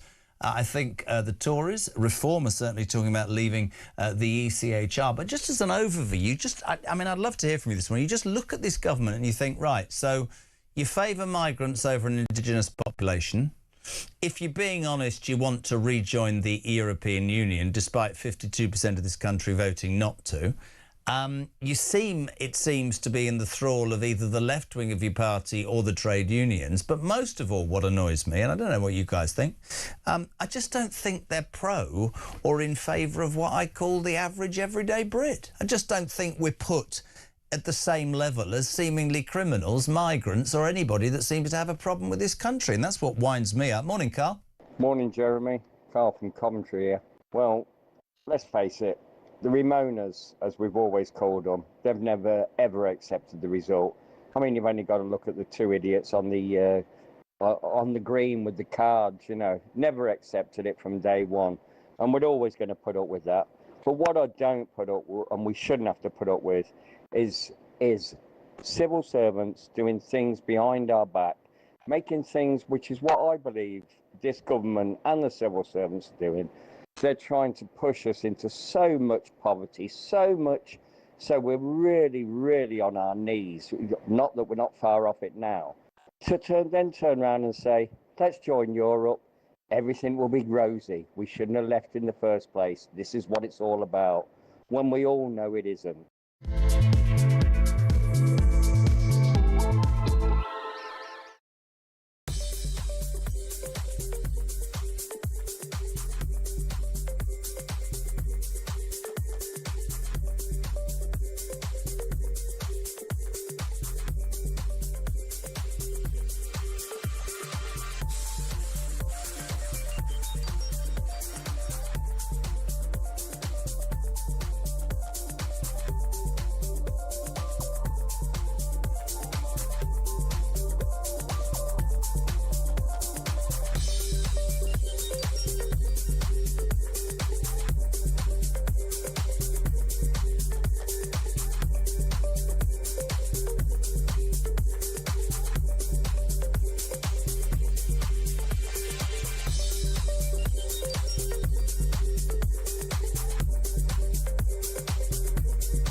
Join me, Rob Jennerick, on the Jeremy Carr Breakfast Show on Talk. There's a lot of harm happening in the country right now. People feel like the country's in a mess. Why is it so difficult for this Labour government to just say what a woman is? To believe in basic biology and common sense. Take away these human rights laws, which have got completely out of control now. You know, I do believe that economies can be fixed and you can get catch-up growth. On illegal migration, we're very clear. We're going to detain and deport absolutely everyone who enters our country illegally. Ring in, ask me any question. I'm here to answer. Across the UK, on DAB+, on YouTube, on your mobile, and on your side. This is Talk. Welcome back. Just gone 7:30. You're welcome. It's Thursday morning, the 19th of March. You were Talk Breakfast, the home of common sense and free speech. Can I just say something to you? Oh, my Lord. You know this Nigerian migrant that raped the 19-year-old but's allowed to stay because apparently some dopey judge thinks his right to a family life supersedes committing the most heinous crime? Mark in Selby, I salute you. This is brilliant. Jez, the King of Nigeria, is currently in the UK on a state visit. Perhaps what needs to happen is we need to put that bugger on the King's plane when he goes back to Nigeria without any... There you are, there's your answer, but I bet they won't even raise that because they wouldn't want to upset people. Morning, Dan. Morning, Jezza. Stan from Kent. Been up since 5. Another hard day ahead. Do you know what? I'd be happy if I knew my taxes were going on military defence, education for our children, NHS. But it doesn't. Not all of it. A lot of that will go on illegal migrants that break into our country, fund their stay, and when they commit a crime, my taxpayers' money goes to defending their rights with lawyers, and then they all hide behind an old, antiquated law, the ECHR. This government with a huge majority could end all this, but oh no. It's a giant racket. And I, as a taxpayer, like millions of others, fed up with it. We need a general election. Great show. Sadly not going to happen for 3 years. Let's go to the phone lines in Hertfordshire. David, 1 minute, you're on Talk Breakfast. Good morning, my friend. Good morning, Jeremy. Yeah, I hope that the Labour Party do put that in their manifesto for the next EU, because it means they openly declare what they're trying to do, and they'll get creamed.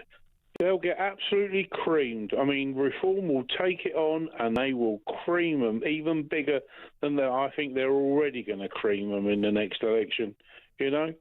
And this other thing with these migrants, you know, I'm getting sick to death of being told that these are all engineers or scientists or doctors.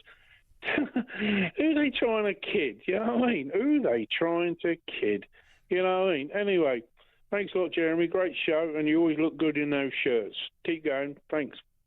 Well, I've been creamed there, haven't I? David in Hertfordshire, thank you very much indeed. 27 minutes to 8 o'clock. 0344. I haven't used that phrase for a while, cream. 0344 499 1000. Text to 87222. I'm delighted to be joined now. There's a degree of sort of poshness and respectability to be made now in the next 10 minutes. Broadcaster, historian, fellow at the New Culture Forum. In fact, many people would say a right clever dick if ever there was one. Rafe Idleman-Coo, good morning, sir. How are you? Always great to be with you. I don't know where to start, Rafe, so I want to just say that I'm on the edge of exploding, so if you could just talk me in those calm, dulcet tones. Angela's come out and said, to be honest, I think the way that you, Starmer and Mahmood, are trying to talk about migrants is un-British. I think it's unfair. I think the Labour Party should do more for these poor people. Starmer, of course, because he's gutless and is only interested in his own job, is going to U-turn and become softer, which will mean that we'll never leave the ECHR under these people. But I just wanted to give you one story today that has caused complete consternation, and correctly, Rafe. A Nigerian migrant, 19, who attacked a woman in Manchester sexually and then went on to rape a 19-year-old girl in Wrexham, is allowed to stay in my country, Rafe, because he has a right to a family life. Can you make head nor tail? It doesn't make any sense, man. When I woke up this morning and I checked on my phone the stories we were going to discuss today, I didn't want to get out of bed. It was so depressing and infuriating in equal measure. We have to talk about our judges. We talk a lot about the Home Office, quite rightly. We talk a lot about our ministers and our government and how incompetent they are. We talk about a lot of things. We don't talk about the fact that our judges are an entirely different type of person to those we had, say, in the late 90s and the early 2000s.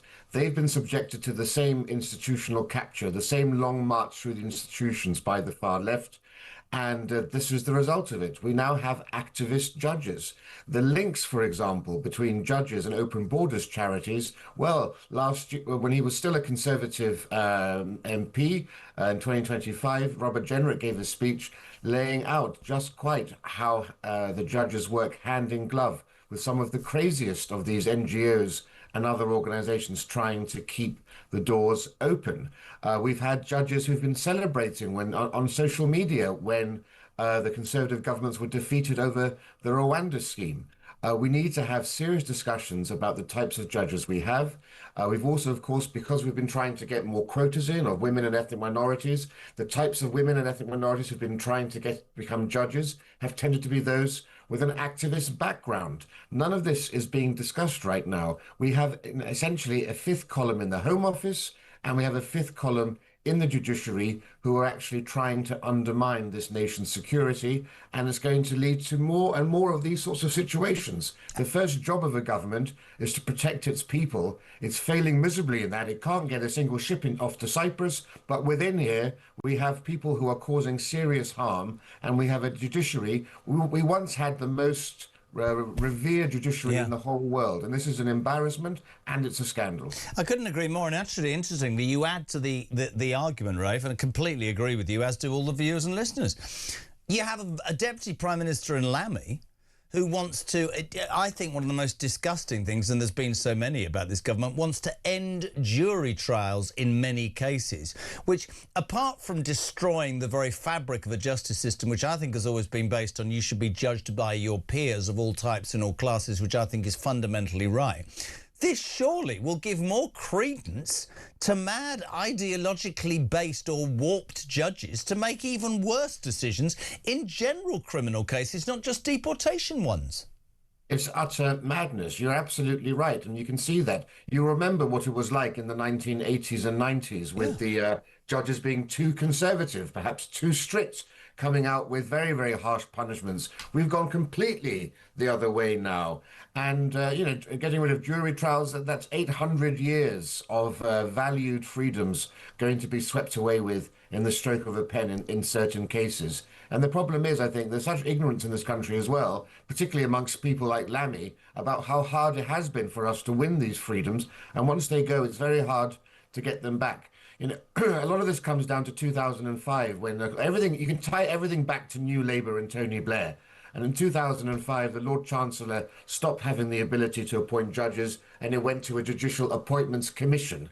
And this woke body has been rubber stamping all of these sorts of cronies into power since then. We need to stop judges being appointed by this Judicial Appointments Commission, bring it back to the Lord Chancellor, and hopefully with a more sensible government in the future, you'll have an end to all of this craziness. And the craziness seeps into many different areas. We've talked about the police in the past. We've talked about, today we're talking about judges. A PE teacher, have you seen this story? He dared on social media to say that migrants should respect our laws, which I think we all would agree, or leave this country.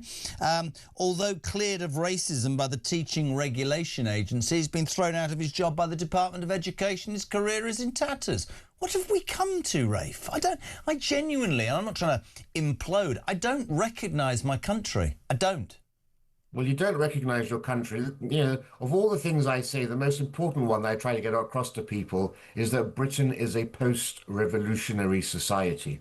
We have had the revolution. Revolutions don't require red flags flying from rooftops and mobs marching in the streets. You look around, everything seems the same. All the institutions, their buildings are the same, but the people that run them now are cuckoos in the nest who bear no comparison to the generations who built those institutions and ran them. So we now have far-left activists, but we have people who think they're liberal, but are actually spouting far-left, even Marxist ideology and talking points. Not enough has been said by this. We have mainstreamed far-left ideology, and now many people think it's just normal. You see this in the teaching profession. When we were at school, there was a slight right-wing imbalance in the teaching profession, all those sadists who are always throwing things at your head.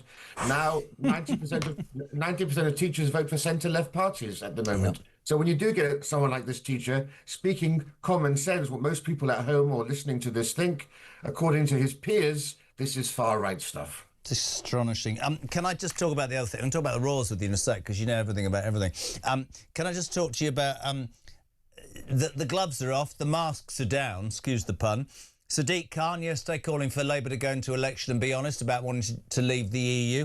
Rachel Thieves in Spain on a visit saying Brexit should never happen. And don't get me started on hypno-tits Polanski. He says when the Greens win power, we would instantaneously rejoin the European Union. Again, I ask you this, do they not?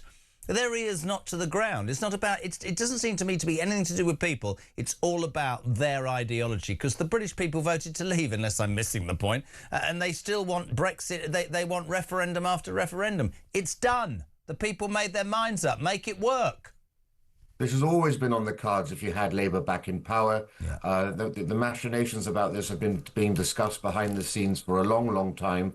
And if we can't unite the right, if we can't get our act together, put egos aside and bring everyone together, we are going to have some Frankenstein coalition of Labour and the Green Party, and then it will be all guns forward for getting back into the EU. And you're seeing Project Fear back again by a different name. We were warned there'll be a 15% fall in trade at the time of the Brexit referendum. We were warned about massive unemployment, a huge spike in our trade deficit, and that we'd have an emergency budget and go into an immediate recession. None of that happened. In fact, tonight at 7 p.m. on my New Culture Forum YouTube channel, I've got an interview going out with two leading economists, and we go through all the data, because you've got Khan, you've got Rachel Reeves saying there was an 8% hit to the economy. The economy is 8% smaller because of Brexit. It's been a catastrophe for our economy. We go through the data.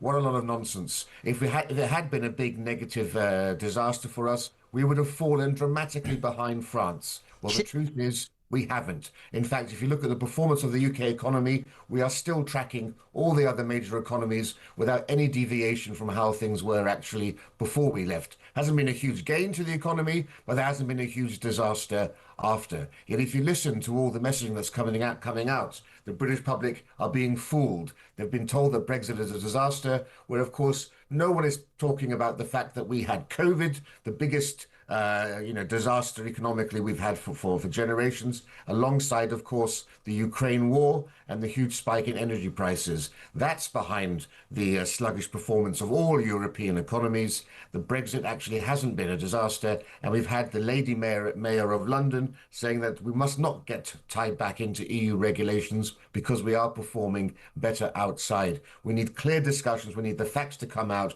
and we can't let people like sadistic Khan continue to lie, to drag us back into this awful organization which keeps you prisoner. What sort of organization do we want to belong to when to try to leave it? They torture you and try to do everything they can to prevent you from leaving.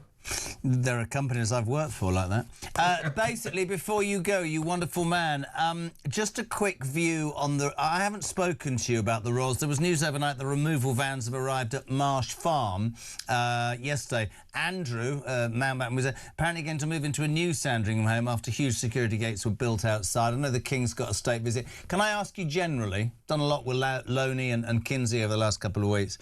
I'm a royalist.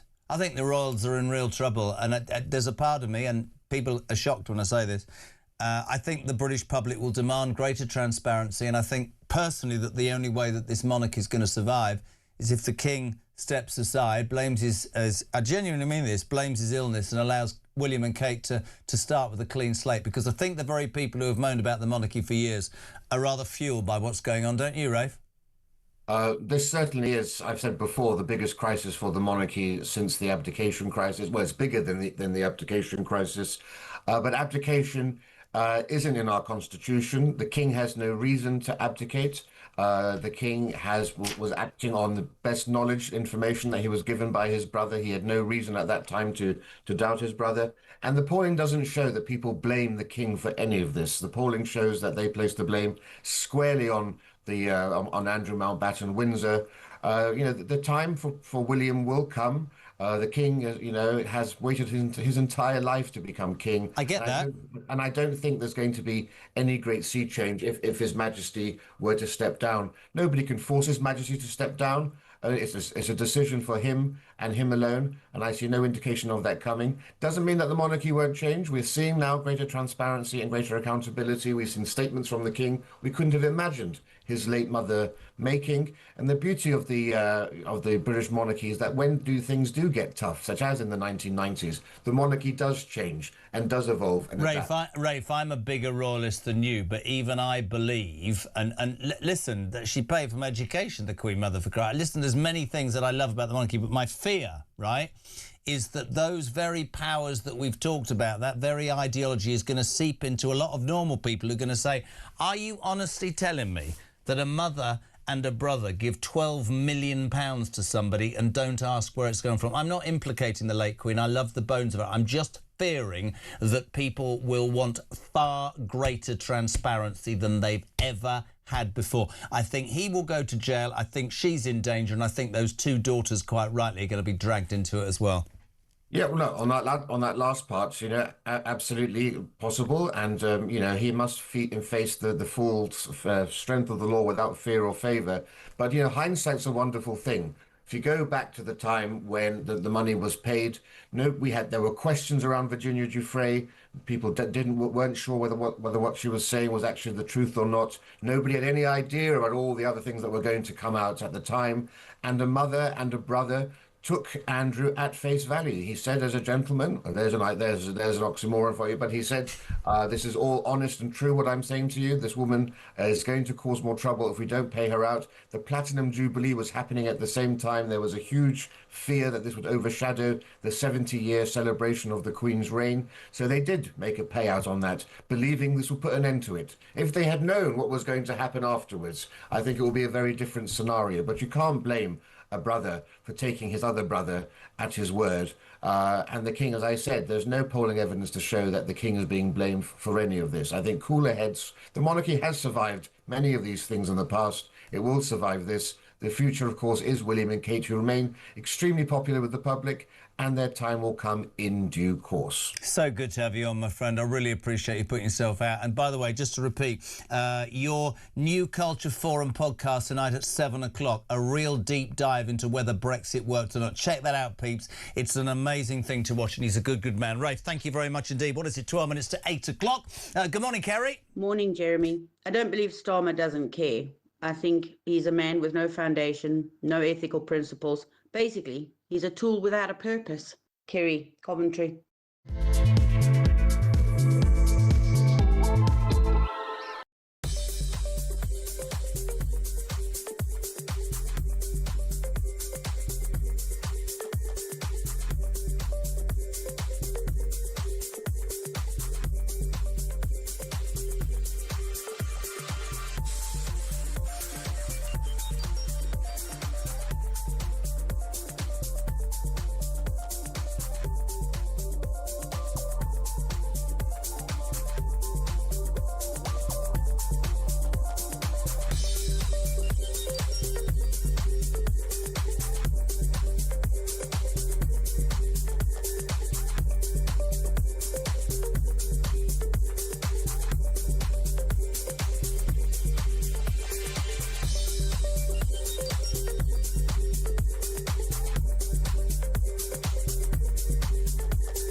Across the UK, on DAB+,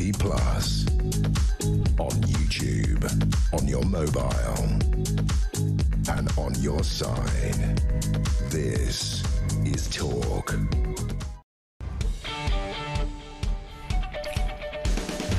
Welcome back, 10 to 8. This is Talk Breakfast. It's the home of common sense, and it's the home of the alarm clock. Brit, thanks for tuning in. 0344 499 1000. Text to 87222. Robert Jenrick, Shadow Justice Secretary from Reform. The man who defected. The man who, if Reform won the next election, will be in charge of your finances on this show between 8 and 8:45. That spectacularly creative Ring Rob. Brilliant. 0344 499 1000. You can send a voice note to Robert Jenrick. You can phone up live. You can send a text to 87222. Loads going on in the world, not just the migrant issue and the labour issue, of course, in this country. Meningitis outbreak. It started in Kent overnight. It spread to a second university as the rollout of vaccines to 5,000 students begins in Canterbury. I've worked with this man for 20 years. He speaks common sense. We love him. Dr. Aaron Ghosh from the Ghosh Medical Group. Good morning, my friend. Good morning, Jeremy.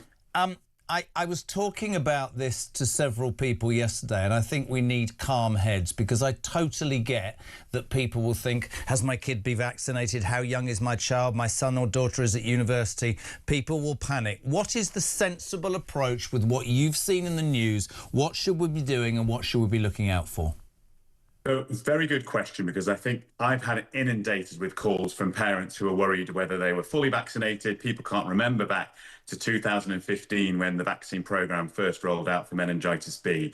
But the main thing is that we need to be vigilant. Even if you are vaccinated, the meningitis B vaccine doesn't cover you for all forms of Meng B. So you still need to be vigilant for the symptoms. You still need to be aware if you're an at-risk group. So those at university, those in college, those that are very young. You need to make sure that you've got a vaccine record, and you can check that with your NHS GP. And nowadays you can jump on the app. So you don't need to inundate your GP by calling them up. You can actually check these records yourself. But the main things, look out for fever, look out for rash, look out for cold hands and feet. And if you are worried, that you go early, and GPs are very aware right now, and so are A&E, of these symptoms and picking them up in those at-risk groups. I thought yesterday as well, because I read a story that masks for NHS staff amid rapid spread of meningitis has been reported, and I wasn't on air during COVID because I'd have ended up saying the wrong thing. But the fear here, not fear, the concern would be that people try and segregate whatever bias they had from COVID and mask wearing and vaccine taking and look at this for what it is, which is a extremely dangerous disease that can attack children and all sorts of people in the most awful way. Do you know what I mean? I don't want people to go, oh, I'm never having that because the government tried to vaccinate us and control us and all that. Or the other people who now won't even leave their houses without 14 masks on and won't go on with their lives. We have to try, which is why I want you on regularly about this. We have to find some sort of balance, sensible but balanced, don't we, Aaron? Yes. And look, this isn't a rare type of disease. This isn't something that you've never, ever encountered before. As I was saying the other day, 20% of the population can actually carry this in the back of our throats without having any symptoms at all. So only really mask wearing is needed if you're going to be in large areas of population. So why are the students wearing it? Because this is the time of year they're going into exam halls. This is the time of year they're going into sports centres. They're going clubbing. So, of course, when you see the television where you see lots of people wearing masks, that's because they're going into large congregated areas. I'm not wearing a mask in my surgery. I'm obviously at risk, but I don't feel right now that's the actual image I want to give to people because it's not necessary. Good hand hygiene, the same as what we've always said when we have the flu. Make sure if you're coughing, cough into a tissue, make sure you throw it away, make sure you wash your hands. All of that is just as relevant for this because it's transmitted the same way. We had an update. Is this Wes Street? How long is this clip? It's not long, is it? Just have a watch here. This is our health secretary, Wes Streeting. This was his update this week. Aaron? Strain associated with this outbreak is meningitis B, known as Men-B. It is uncommon, but as we have seen, a serious and potentially lethal strain of meningococcal disease. The onset of illness is often sudden, and early diagnosis and treatment with antibiotics are vital. It doesn't spread very easily. The bacteria is passed to others after a long period of close contact. For example, with living with someone in shared accommodation, through prolonged kissing, or sharing vapes and drinks. However, the symptoms are also easily mistaken for other common conditions, even for something like a hangover. I think I'd rather listen to you. Kissing and vapes, that's why students are in trouble, Aaron, isn't it? It's ridiculous what he just said there. Yep. It is very common when you get an outbreak, hence why we're doing exactly this and rolling out a massive vaccination programme. It's absolute rubbish. When you get in a population, say a student population that gets a condition like meningococcal, it spreads very rapidly. And the reason is that they're in very close proximity together. And of course, look, it's not just vapes. I know we were having a go at them, but you can share cans of Coke. You can maybe not wash your mugs and tea properly, and you can get bits of bacteria on them. But it's because they're in close proximity together and in that constant contact. So I think that's very misleading what we just heard from the Health Secretary. I think we should say that these groups that are at risk, like students, people living together in close proximity, are at risk. They do need to be very vigilant. They do need to go and get those vaccines. And if they get symptoms, get onto antibiotics very, very soon. The rest of us can stay calm, make sure that if we have loved ones in those situations, that they're actually taking the health advice that's given to them. Mate, thank you very much indeed. You're a legend. He is my resident doctor. He's my man. I phone at home. Iris is better, and I thank you. And by the way, seriously, people, go and see this man. Ghosh Medical Group, Dr. Aaron Ghosh on Talk Breakfast. Thank you very much. Christian shouted something in my ear, and I'm completely... Anyway, news at 8, and then he's here. Ring Rob, Robert Jenrick, Shadow Justice Secretary. What do you want to ask him? 0344 499 1000. You text to 87222. We're going to do the news at 8 after we say good morning to Jane. Morning, Jeremy. Good to have you back. These judges that keep giving these paedophiles the right to a family life, why is there not these human rights lawyers getting on the back of the victims suing the judges because they don't get a family life? they're watching their backs every time they go out. Let's start clamping down on the judges.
Do you think Donald Trump has a plan post-war? A couple of weeks ago, when he started this off, he made a speech saying help would be on the way for the people. There was going to be regime change. He appointed Mandelson against advice. We know this to be true. If this was a Conservative Prime Minister, the wider left would be absolutely screaming for his resignation.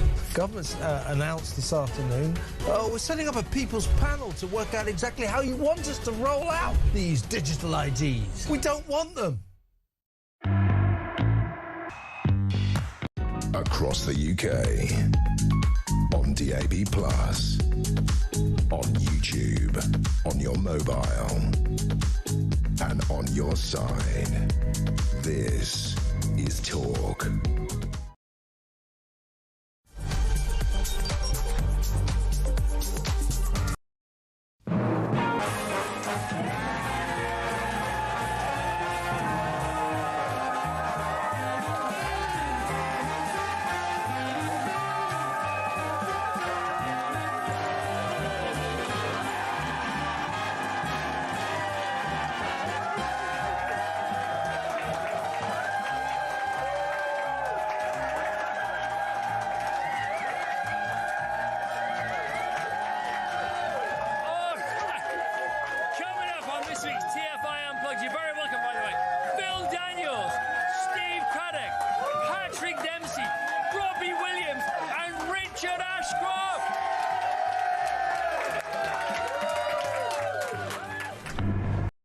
Across the UK, on DAB+, on YouTube, on your mobile, and on your side.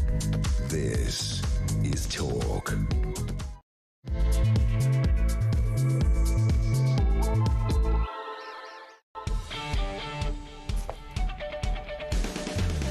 Welcome back. This is Talk Breakfast. It's the home of common sense and the home of the alarm clock Britain. Do you know what I love about this programme? I love about breakfast shows is that you go with this sort of motion of things are happening and then they're not happening, and that's part of the joy, sort of sitting there doing the same thing. Robert Jenrick, massive problems, transport problems. It's all gone completely wrong. I'm not going to lie to you. And I don't know if you're a regular to the show, but yesterday morning, the paper review, Ian Collins was here, I wasn't here. The paper review was supposed to be with Charlie Rowley, the legend that is Charlie Rowley. So I made him come in today and do 6 till 7, which he was very happy about. So I've decided on a whim, as he's been hanging around, trying to get paid probably, I'm going to instigate Ring Rowley while we wait for Jenrick. So or call Charlie, ring Rowley, or call Charlie and ring Rowley. It's breaking news. It's breaking news. Robert Jenrick is not here. Rowley's stepping back into the breach. He marches into Studio One. Doesn't march, minces. 0344. Ring Rowley. I love him. Look at him. Such brilliant. He's waving. Don't on your Nick. Fantastic. I'm going to call while he gets sorted. Let's go to Birmingham. Morning, David. Welcome to Talk Breakfast. How are you? Hello, Jeremy. Hello, mate. What do you want to say? 1 minute. Go. Okay, 650 MPs all dragged into PMQs, all on expenses. Yep. My point is this. What is the point? It needs to be reformatted. I've been watching it for a year now, and this guy Starmer just doesn't answer any questions at all. So that's the first thing. Yes. The second point that I would make is he reckons he didn't speak to Peter Mandelson. Yes. Really? For a top job like that? And he can't even answer those questions. The reason we know he's lying is because he said, I know that Peter Mandelson lied to me. So if he lied to you, you must have spoken to him. I'll tell you what I'm going to do while I get Charlie in place. That sounds wrong. I'm going to play this amazing clip. Yesterday, Starmer was eviscerated right at Prime Minister's Question Time, which has led to many people like that call going, what's the bleeding point of this? Just a backbencher, Andrew Snowden, I think, probably one of the greatest moments I've ever seen in politics, literally took Starmer on and buried him. Have a watch, have a listen. Get ready for Charlie. The Prime Minister comes here and reads out this pre-scripted nonsense that bears no resemblance to the questions he's actually asked. The Leader of the Opposition asked him about Peter Mandelson and he answered about the war in Iran. The Leader of the Opposition asked him about Mandelson again and he answered with an attack on the Shadow Justice Secretary. He was asked about Mandelson again and talked about protests in London. What is he scared of? What is he hiding? For a man who has spent years presenting himself as a forensic investigator, he has certainly had a blind spot to the details for this convicted paedophile with a friend in high Labour places. So I shall ask him again, when he found out that Lord Mandelson had an ongoing relationship with the convicted paedophile Jeffrey Epstein, did he speak to him personally before appointing him ambassador to the United States? Mr. Speaker, we've set out the process. It is being put before the House. But I know why they don't want to. They don't want to talk about the war because they supported going into the war without thinking through the consequences. That is a huge error of judgment. I realise they don't want to talk about it ever again. I'm not surprised. Nor do they want to talk about the Shadow Justice Secretary saying that Muslims are not welcome to prayer in Trafalgar Square. She should remove him from their front bench, or I suspect he'll be up there next on that trail. The only thing as we welcome Charlie Rowley back to Studio One. How are you? I'm very well. So Robert Jenrick was supposed to be. There's massive transport communication problems, so we thought we'd call you back. Call Charlie, ring Rowley. I'm back. Happy to be here. Oh, yeah. Happy to take calls, questions. You never realised when oversleeping yesterday and missing yesterday's show was going to result in such a tenuously bad Thursday for you. Can we just go back to Starmer? Somebody made a point just now, which is really interesting. The only time... I mean, no, he doesn't answer any questions. He always deflects to reform. He always talks about the process. But yesterday he didn't talk about breakfast clubs. One of the probably only achievements that he's been able to deliver. But you're absolutely right. It's the deflecting. Yeah. It's the obfuscation. It's the passing the buck, blaming somebody else, whether it's the process or the process has been followed. The process has been followed. The process has been... What protest? Process even? I can't even say it. Just if you are waking up, Charlie and I have been at it for 2 hours. That doesn't sound right. The big news today is that we're waiting for U-turn number 4,365 from Starmer because old Ange, who hasn't as yet, we believe, paid the tax to HMRC for the house, she sort of started this sort of comeback the other night when she announced that the immigration policies of this current Labour government were un-British. She thinks we should do more to welcome migrants. We shouldn't be talking about getting rid of the ECHR. We should be making it a more open place, because that's what Labour is all about. So we started the show 2 hours ago with a story that frankly has turned the stomach of anybody with a brain cell in this country, which is a migrant, a Nigerian migrant who attacked in a sexually motivated way and falsely imprisoned a woman in Manchester, got away with that, went to Wrexham, raped a 19-year-old whose life, I presume, will be dreadful forever. I've no idea, my sympathies are with her. Guess what?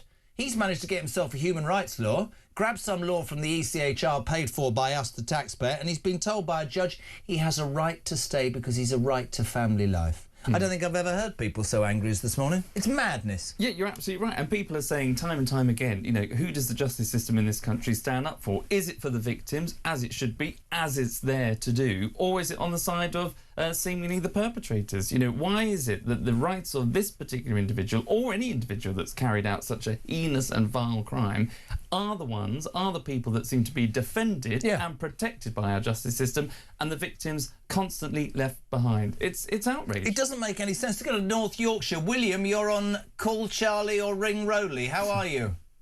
I'm good, Jeremy. How are you? I'm all right. Can you say good morning to Charlie, because he's feeling a bit overworked? Good morning, Charlie. How are you doing? Good morning. Very well. How are you? I'm excellent. What you got for us, Will?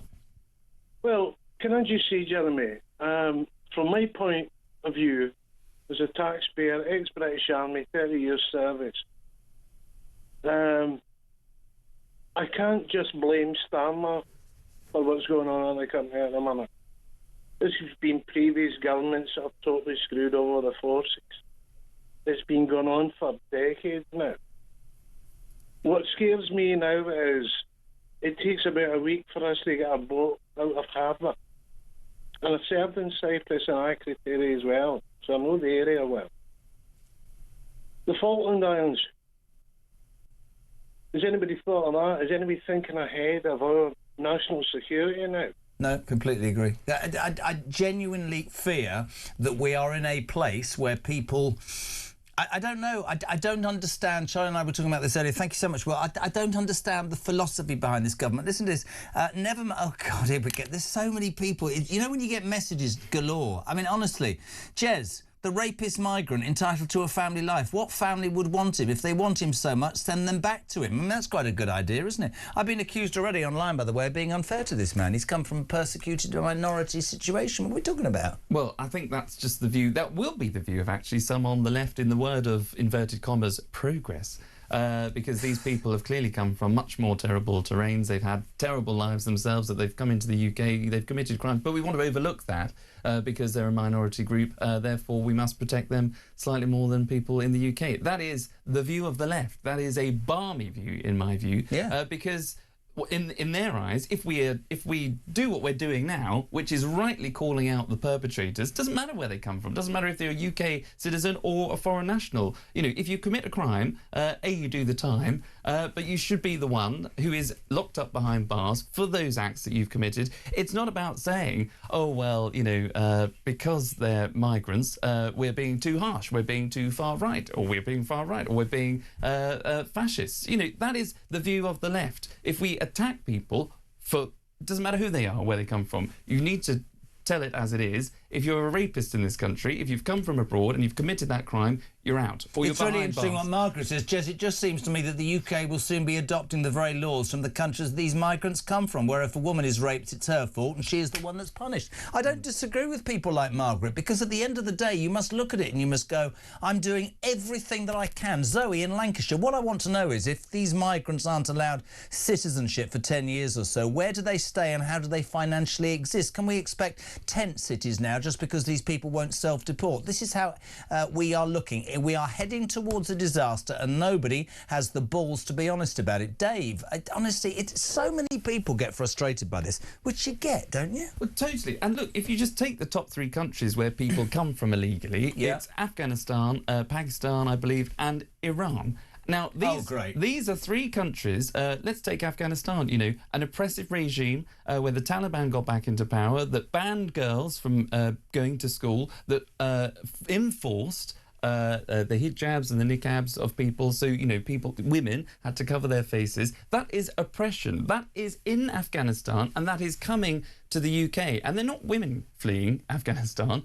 Sadly, maybe they should, to come to seek refuge in the UK. But it's the men of Afghanistan that take up that small boat crossing, and it is those views that therefore then get into the country, that infiltrates our communities, and I don't use that word lightly, it is an infiltration of views in this country, and it is then a culture that develops in our towns, in our communities, below the radar, where you have young men then from Afghanistan that think it is okay to go and carry out a rape or a violent sexual assault against a woman, a girl in this country, and that is simply not right. Of course it's not. But the justice system will be defending that migrant that has come here, that has obviously come here illegally. How does that morally work? Listen to this. I mean, this is even worse. I mean, it's not worse. What's worse than what we've just talked about? Richard, good morning, JK. Yesterday, in a Scottish newspaper, a Syrian migrant got jailed for raping a girl on her 21st birthday. His defence lawyer tried to make a mitigating circumstance plea by saying, I can't even believe I'm going to read this, he hadn't seen his wife or kids for 3 years.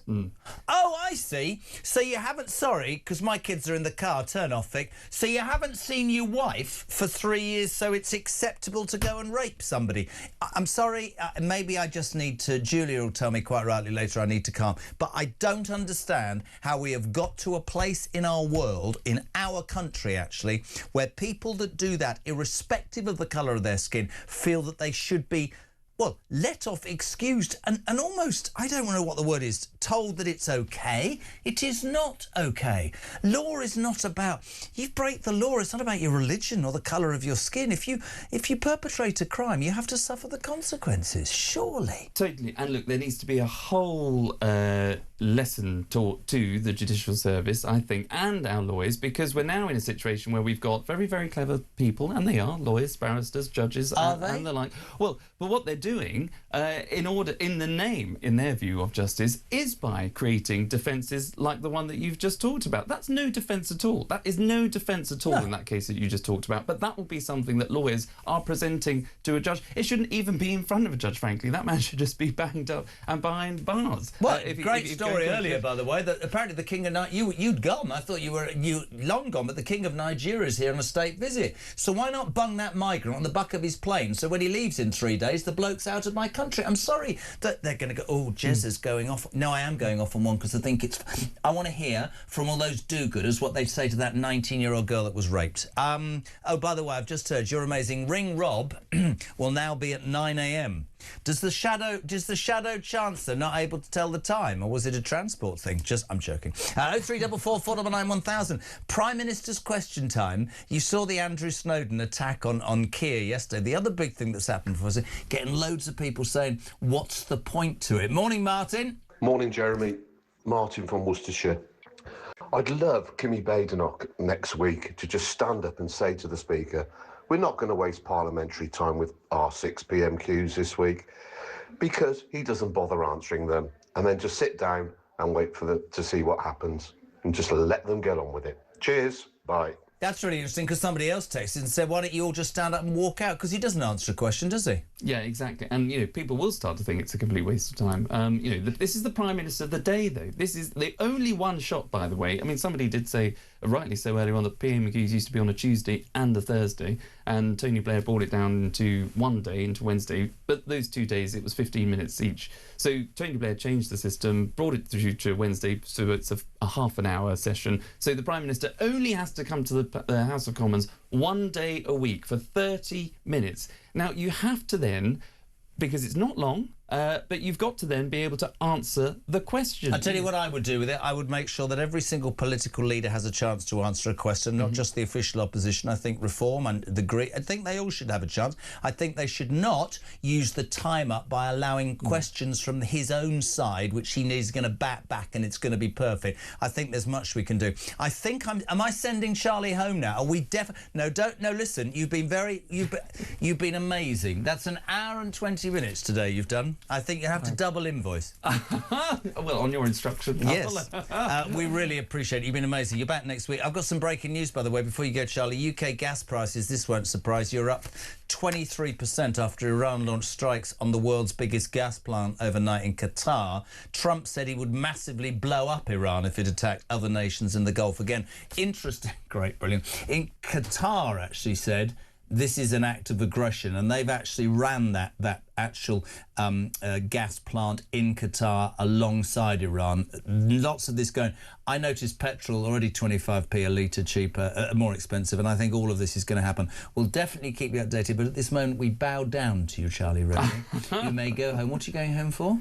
I am not doing very much today, I have to say. I'm going to slightly dodgy. He's going to one of those early morning clubs for a sausage sandwich. Right, back in 3. This is Talk Breakfast.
Across the UK, on DAB+, on YouTube, on your mobile, and on your side. This is Talk. Welcome back, 8:21. We're live across the United Kingdom. Talk Breakfast is on. It's the home of common sense and the home of the alarm clock Brit. And it's the home at 8:20 every morning of the mention for Oliver William Robin Carr, because he cannot and will not go into school unless his dad says good morning, mate. I hope you have a great day. And Rissy, I know you're feeling better. Your mum's done a grand job. I'll see you later. 0344 499 1000. Starmer under real pressure because of his performance at PMQs. Listen to this. Nigel Mason. Morning, Jez. Maybe I have an unusually long memory, but I remember when Boris's choice of wallpaper and if he had let people eat cake in number 10 was in question and leading the news. The BBC led every Thursday with Boris's performance at PMQs. Fast forward to now, Jez, and the disgrace of having a Prime Minister refusing to answer a question about his judgment 4 times doesn't even make a report on our main apparent news station. If people ask how Starmer is getting away with it, just look at how the BBC is gaslighting the main rump of the population into thinking Labour is doing a good job. I'm off now for a private medical appointment as I was discharged from hospital 18 months ago and my follow-up appointment was cancelled due to unforeseen circumstances. As I've never heard another word, I've decided I must spend money. It's probably gone to a migrant. That's Nigel in Brighton. Thank you very much indeed. Let's say good morning to Shirley. Morning, Shirley. Good morning, Jeremy. It's Shirley in the Cotswolds. I've noticed that Starmer attacks reform at every opportunity in the during questions, but completely leaves the Greens, who are his real pain in the neck competition. Is that it? Great. Sorry. Well, nobody told me that was it. I couldn't agree more. He always seems to bring you back to reform. There we go. Right. It's been a slightly weird 20 minutes because Ring Rob, that was supposed to be on, is now on at 9 o'clock. No fault of ours, but I've always been straight with you. Thank you to Charlie Rowley. Let's get back on track. I'm going to call her the First Lady of Talk. Well, second maybe. Our international editor, Isabel Oakeshott. Good morning. How are you? Well, good morning, Jeremy. You know how we talk about being the party of alarm clock Britain? You know what my alarm clock was this morning? It was your producer. Ring, ring, ring, ring, ring, Isabel. Can we get Isabel out of bed to get on the radio with Jezza? And I was like, yep, I'm going to be right there in 10 minutes. So here I am. But if you literally got out of bed 10 minutes ago, you look even more beautiful than if you got out of bed an hour ago. 15. Well, you look fantastic. Are you in England or Dubai? Am I allowed to ask that? Have you managed to get back yet? No, so I'm in the UK at the moment, and frankly, I'm rather glad I'm in the UK because Dubai had a pretty awful 24 hours yesterday. It really was tough. They had 7 missile alerts in the space of 24 hours, and a lot of them were through the night. And I know that people living there, you know, they're getting a little bit weary. When you have to get up in the middle of the night and keep going into basements and so on, that is tough, but it is a small price to pay for what we all hope is going to be a whole realigned Middle East. But there have been some pretty serious developments, not in relation in particular to the UAE, but in relation to the whole conflict in the last 12 hours. Not all of our listeners will have caught up with Trump's extraordinary message on Truth Social, in which he lashes out at Israel over an attack that they made on an energy facility in Iran, which then prompted Iran to attack a major facility in Qatar. And what Trump has done is distanced himself from Israel. And you can imagine just how significant that is. You know, the gap opening up between the two countries that are basically supposed to be in lockstep on this whole campaign. The implications of that are potentially very, very significant and serious indeed. And the implications of the hit on the energy plant in Qatar are also very significant economically. And we've already seen a massive spike in gas prices. 23% break. We broke that a minute ago. 23% gas is up and petrol. Many people will say on this show, oh, you permanently compliment Trump. No, and here's a point where I'm going to criticise him. I do think we should have been at the forefront. I do, and sat and watched him say this will be in and out and no boots on the ground. And I watched him win the election based on no foreign intervention. I think he thought that this would fold quicker.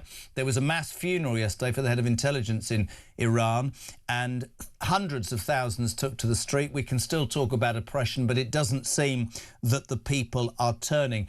I'm a cynic, right? That message on Truth Social, criticising Israel, could well be him doing what he usually does, because Europe will not join him in the Straits of Hormuz. I suspect this might be his way of getting out and blaming Israel. I've no idea. I'm just going to throw that into the mix. But he has to be listening. His main national security advisor's resigned, apparently talking to J.D. Vance before him, I read. It doesn't seem to be happening. There's no doubt Iran sponsors terrorism, had nuclear weapons, and the man and that government deserves to fall. But I don't think that Trump is being viewed the same as he was 2 weeks ago in terms of his intentions and his success, Isabel. It's a very, very odd way to conduct a war, to turn on your partner in that war in public. That is astonishing. It will cause all manner of problems in the conduct of this conflict. And, you know, from the point of view of the Gulf nations, trying to have a sort of half-assed off-ramp at this point. Sorry about that analogy. It's not quite right. You did get me out of bed early. No, I like the fact. It's the first time you've ever said half-assed. I'm going to keep playing it back. I loved it. Thank you very much. I mean that. I just don't think that is the worst of all worlds. I think, particularly for the region, for the wider world, of course. But I saw it likened to being stuck in mice being stuck in a cage with a cat, and make that cat a kind of deranged and violent cat. And then you've got potentially what a very, very weakened but furious Iran might feel like in terms of living next door. So here's $1 million question, which I never thought I would be asking you. Has Keir Starmer got it right then, and Europe, by not agreeing to jump into bed with Trump from day one, as it appears that he is starting to crumble in certain areas? Was Keir Starmer correct?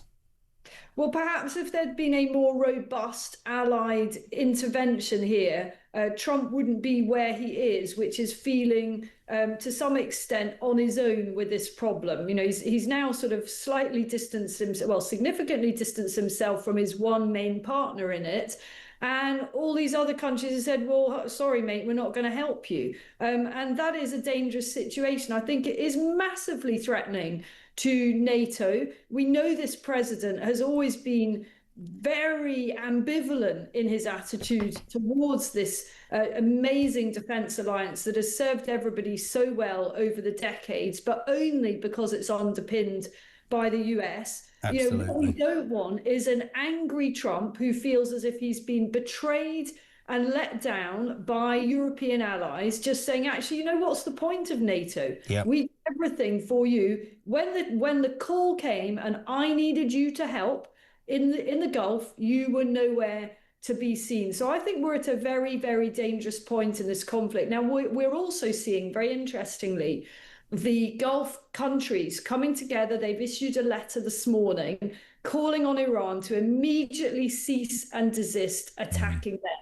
and reiterating their right to push back. I mean, what is astonishing if you think about it, in relation to the UAE in particular, they've taken more missiles, more drones than Israel. Yep. And they have yet to push back. I said it earlier, I wonder when Qatar and Saudi Arabia and Bahrain and all these countries get their heads together and they start to kick back against Iran, which of course will frighten many people. But I think that could be the catalyst for the off-ramp, for want of a better phrase. That might bring Iran to the table, I would imagine.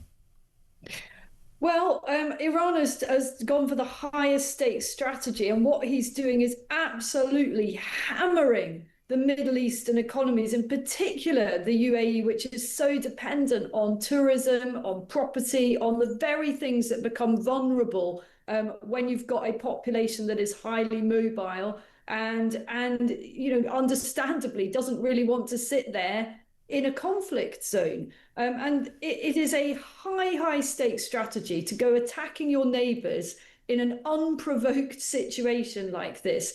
And even if there is an off-ramp now, which I'm afraid I don't believe there will be, I think we are way too far in. Look at these pictures that we're showing our listeners now of oil fields blowing up, black billowing smoke. These are replicated all around the Middle East at the moment in different forms. There's no off-ramp tomorrow. There's no off-ramp next week. But even if there were, the damage and the implications for the delicate relationships in the region between the different Gulf countries are going to take a very long time to smooth over, to heal. We're not going to see, in my view, a new and happy Middle East anytime soon.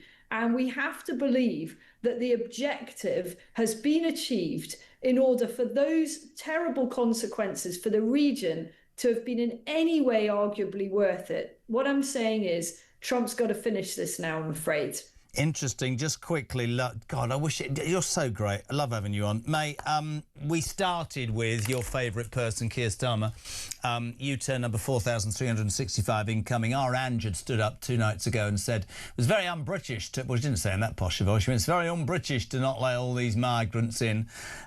Many people, Reform, of course, Richard's party and other parties, now the Tories, are saying that the ECHR is madness and needs to be got rid of.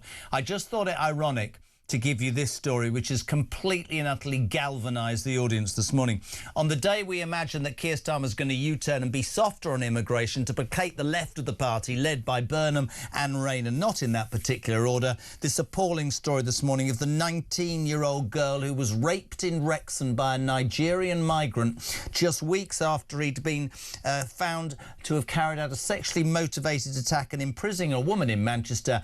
And this week, for Christ's sake, I can't even say this with a straight face, he got the right to stay in Britain, having got you and me, the taxpayer, and everybody listening to pay for his lawyer, because apparently, according to this lawyer, he has a right to a family life, which completely and utterly throws in the water anything about that girl and her family. And it leads me to say this to you, Isabel. Further down the line, Lammy's attempts to get rid of jurors. We're going to be left with judges like this who have the same ideology as this bonkers government. Something needs to give. How on earth am I supposed to live in a country that says it's OK to rape a girl because you've come from somewhere else and you've decided that you have more rights than her? It's ludicrous.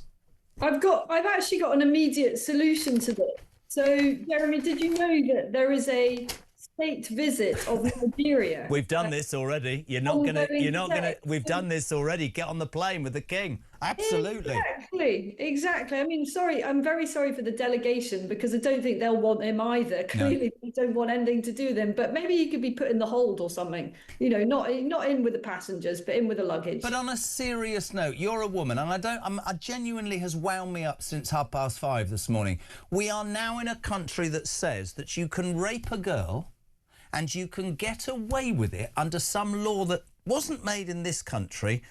And some lawyers found a loophole, and you have a right to a family life, having taken from that young girl every possible bit of her confidence or innocence, and probably her life and her family's will never be the same again.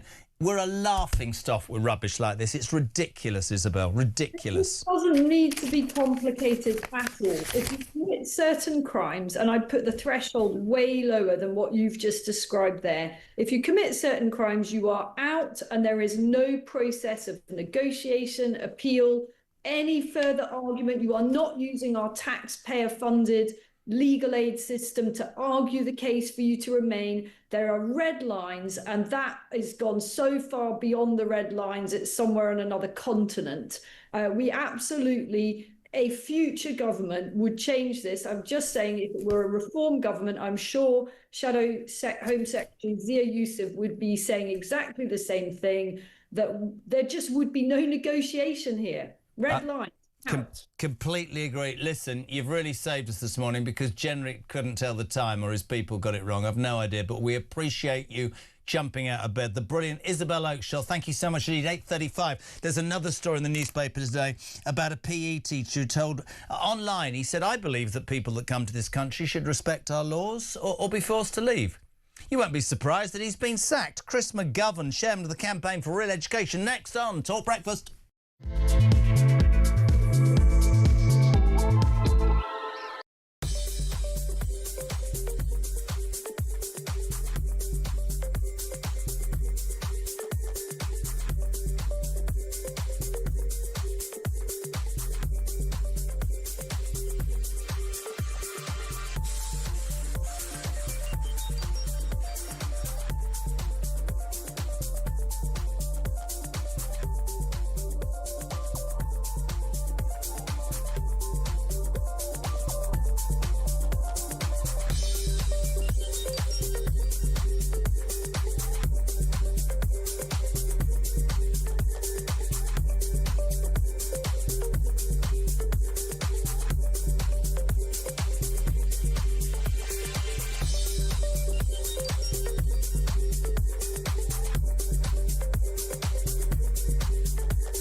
Across the UK, on DAB+, on YouTube, on your mobile, and on your side.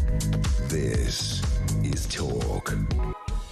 Welcome back. 23 minutes to 9. We had to jig things around a little bit. Ring Rob will now be on after 9 o'clock. 0344 499 1000. Get your text messages in with your questions. 87222. Sarah Vine, columnist, legend, on ahead of 9 o'clock as well. And in a tick, Chris McGovern about that appalling education story. Good morning, Paula.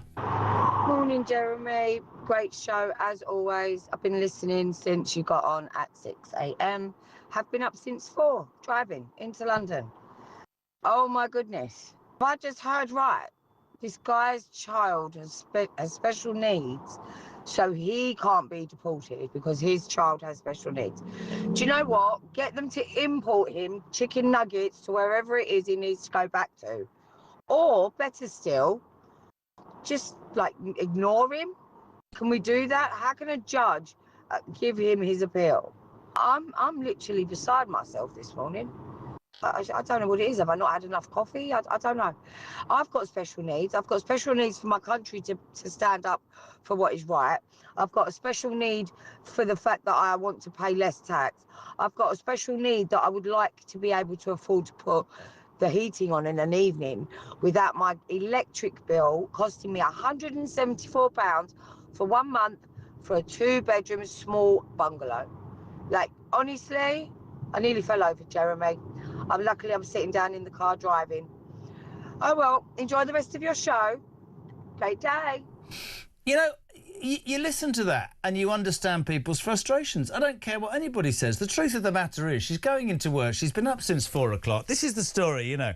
A migrant criminal has run his right to stay in Britain after fighting deportation by arguing his son disliked foreign chicken nuggets. I don't think it's about... I think she meant that was his special need, that, you know, that was his request. I mean, it's utterly, utterly ludicrous. Steve, this is really interesting. It's not everybody's cup of tea, this message, but I'm going to read it out. Morning, Jez. Not trying to diminish the tragedy unfolding in the Middle East, but all that black billowing smoke that's being unleashed into the atmosphere just, to me, adds to the why the hell are we worried about zero carbon emissions? Yep. Jeff, Prime Minister's question times. The Speaker of the House should be able to insist on an answer. It should either be the actual answer or another answer. The Speaker shouldn't allow this to continue. Starmer should stand up and be able to answer questions. Margaret, I don't know why I did that.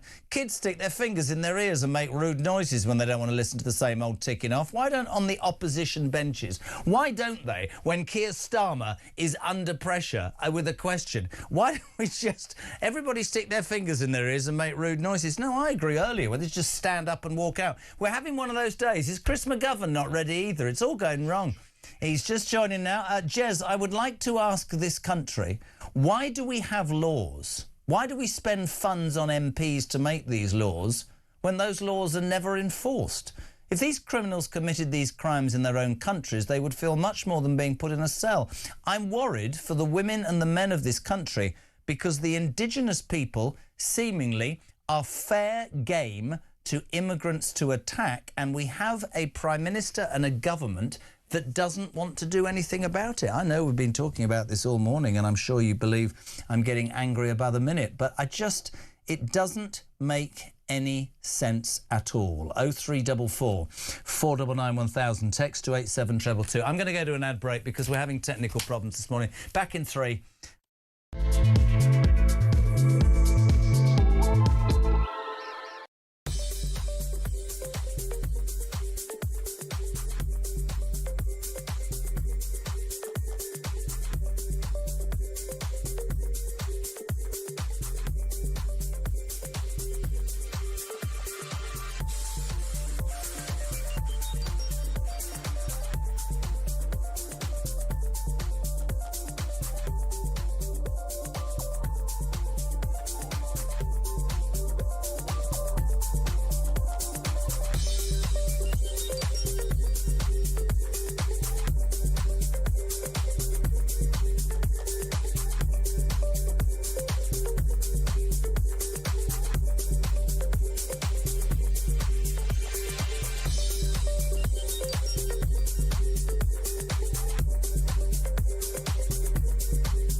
conflict breaks out anywhere in the world, it has consequences here at home. Talk War is your definitive national security briefing.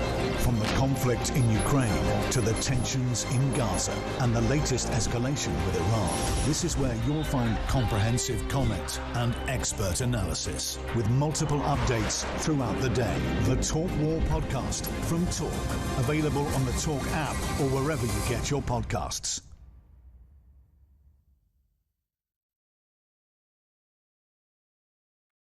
Across the UK, on DAB+, on YouTube, on your mobile, and on your side. This is Talk. Oh, we're getting there. Technical difficulties, but we'll beat it all. 9:15. There's a story this morning alongside the migrant who's, raped a 19-year-old girl in Wrexham and got to stay in this country because apparently he's got a right to a life. There's an even more, well, not even more appalling, they're all appalling. A PE teacher who dared to put on social media that he felt, as a human being with an opinion in a country that's about free speech, that migrants should respect all laws or leave, although cleared of racism by the Teaching Regulation Agency, has been told he can't return to work by the Department of Education. Here's a man who speaks complete sense, the chairman of the Campaign for Real Education, who I think will be as appalled as me. Chris McGovern, good morning. Morning, Jeremy. What do you make of this story, man? What's happening? Well, of course, on the surface, it's grossly unfair. It's a situation I know well because I was in a similar situation some decades ago. I lost my job because I criticised anti-Semitic exam questions. Anyway, the situation he's in was not only unfair, but he didn't broadcast this to children. It was done privately. It's also quite sinister because what's happened here is that the government have intervened to overturn a decision by the Teaching Council to actually say, no, sorry, we think it's more serious than that. So this lad, who's a good teacher, by the way, and has got another job, he cannot come back into the profession. So very sinister. But what I would say is that the government are getting it completely wrong because they think they're doing the right thing. But what they're going to do is they're going to make the general public, most of whom will support the teacher, increasingly right-wing. So if you want Mussolini back, Jeremy, keep sacking the teachers when they speak up like this. It's frightening to me in the context of what we were talking about earlier. I mean, it smacks a bit of Lucy Connolly. I'm not, I would say that teacher has a right to an opinion. There doesn't seem anything in what he's written. If he says to migrants, respect our laws or leave, illegal migrants, I think he's entitled to that. Does that encroach on his ability to teach schools? Well, I hear that in a lot of schools and universities there is a sort of left-leaning ideology, but you made the point that the government has got involved here. And I read stories about the Nigerian who raped that girl and gets to stay. I think about our government that intervened, if you remember, down in the Bell Hotel down in Epping, when the council said, no, we don't want this, and they won a court case, and the government went to court putting migrants' wishes over those of the indigenous population. There's a theme here. This poor bugger presumably won't be able to work again. What does this achieve from this government? What message does it send? That you can't have an opinion. If it disagrees with the government, we'll come and prosecute you. Yeah, the message is don't go into teaching if you're not far left. When I was in the same situation some years ago, I pointed out there's an exam question which asks the candidates to imagine they were members of the PLO, the Palestine Liberation Organization, and to write a draft speech justifying the murder of Israeli athletes at the Munich Olympics and so forth. That was not legitimate. I criticised that, lost my job. It was a big story at the time. This is a similar situation. You're not allowed to use common sense. What this gentleman's doing, this teacher, is expressing the view of the vast majority of people in this country.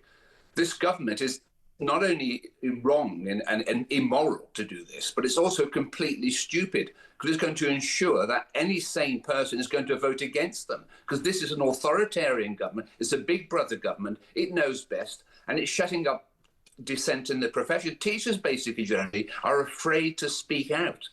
They are getting intimidated in the classroom. Mostly it's left-wing, but if you're a fair-minded teacher, you will not speak out because you're afraid. And Bridget Phillipson, the Education Secretary, she should resign because she should carry the can for this. We're getting rid of good teachers who actually did this not to the children. He did it independently. He should have, if I was advising him, I'd say, look, we're not in a free speech society here. Do it anonymously at least. But look, he was a bit naive there. But my goodness, this civil servant called Mark Cavey comes down and says, no, I don't like it. So you're out of a job. We're taking away your livelihood. It's absolutely outrageous. And people will be appalled.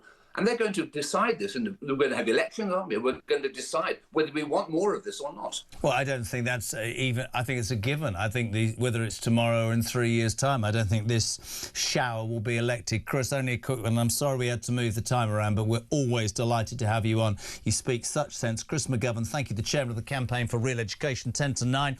We're live across the UK. Ring Rob. Robert Jenrick here from 9 o'clock. Get those calls in and those texts, 87222. It's that moment in the week where I'm sort of in awe of my next guest, and I never will stop being so. Author and brilliant columnist of the Daily Mail, who still hasn't invited me on her podcast, Sarah Vine. Will her cat appear? A very good morning.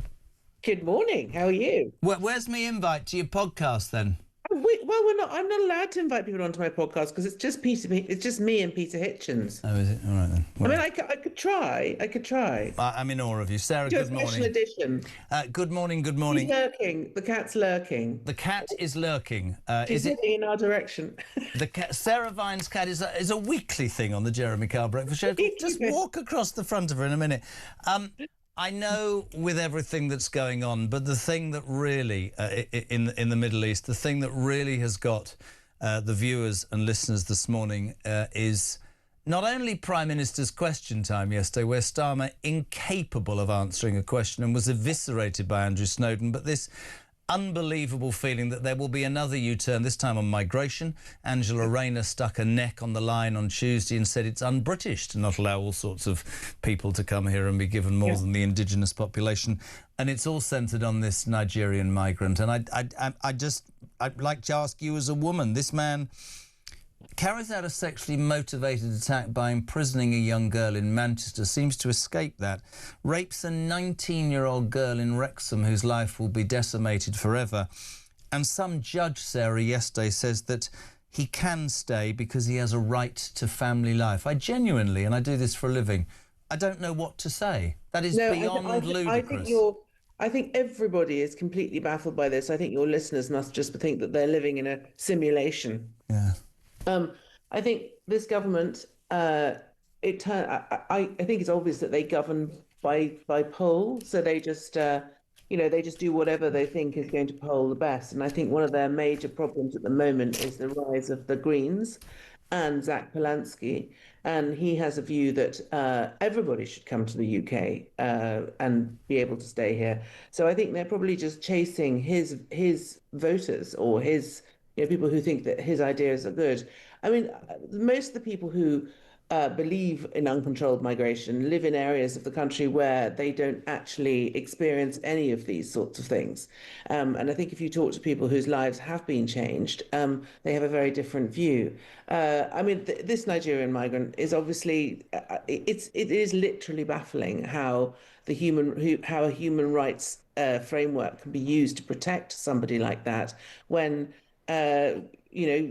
women and young girls are not protected. If we had a system in this country where we had a decent police force who could protect young women and young girls and make sure they were safe on the streets, then perhaps you could argue that he could be contained. But we don't. And everybody is just left to their own devices, and these people are dangerous, and they come from a culture that has a very different attitude to women than ours. They think that it's a totally different mindset, and therefore it's very difficult to marry the two without somebody suffering. In this case, these young women. It's really interesting. Hina, somebody told me there was a story in a Scottish newspaper yesterday where a 21-year-old Syrian migrant had been accused of rape, and the mitigation his lawyer tried to use, Sarah, was that he hadn't seen his wife and kids for 3 years. We laugh and we go, this is madness, but this is... I can say this to you, that there are certain female columnists and commentators who quite rightly have talked for years about women's rights and stalking. And I was talking to one the other day about a situation like this migrant.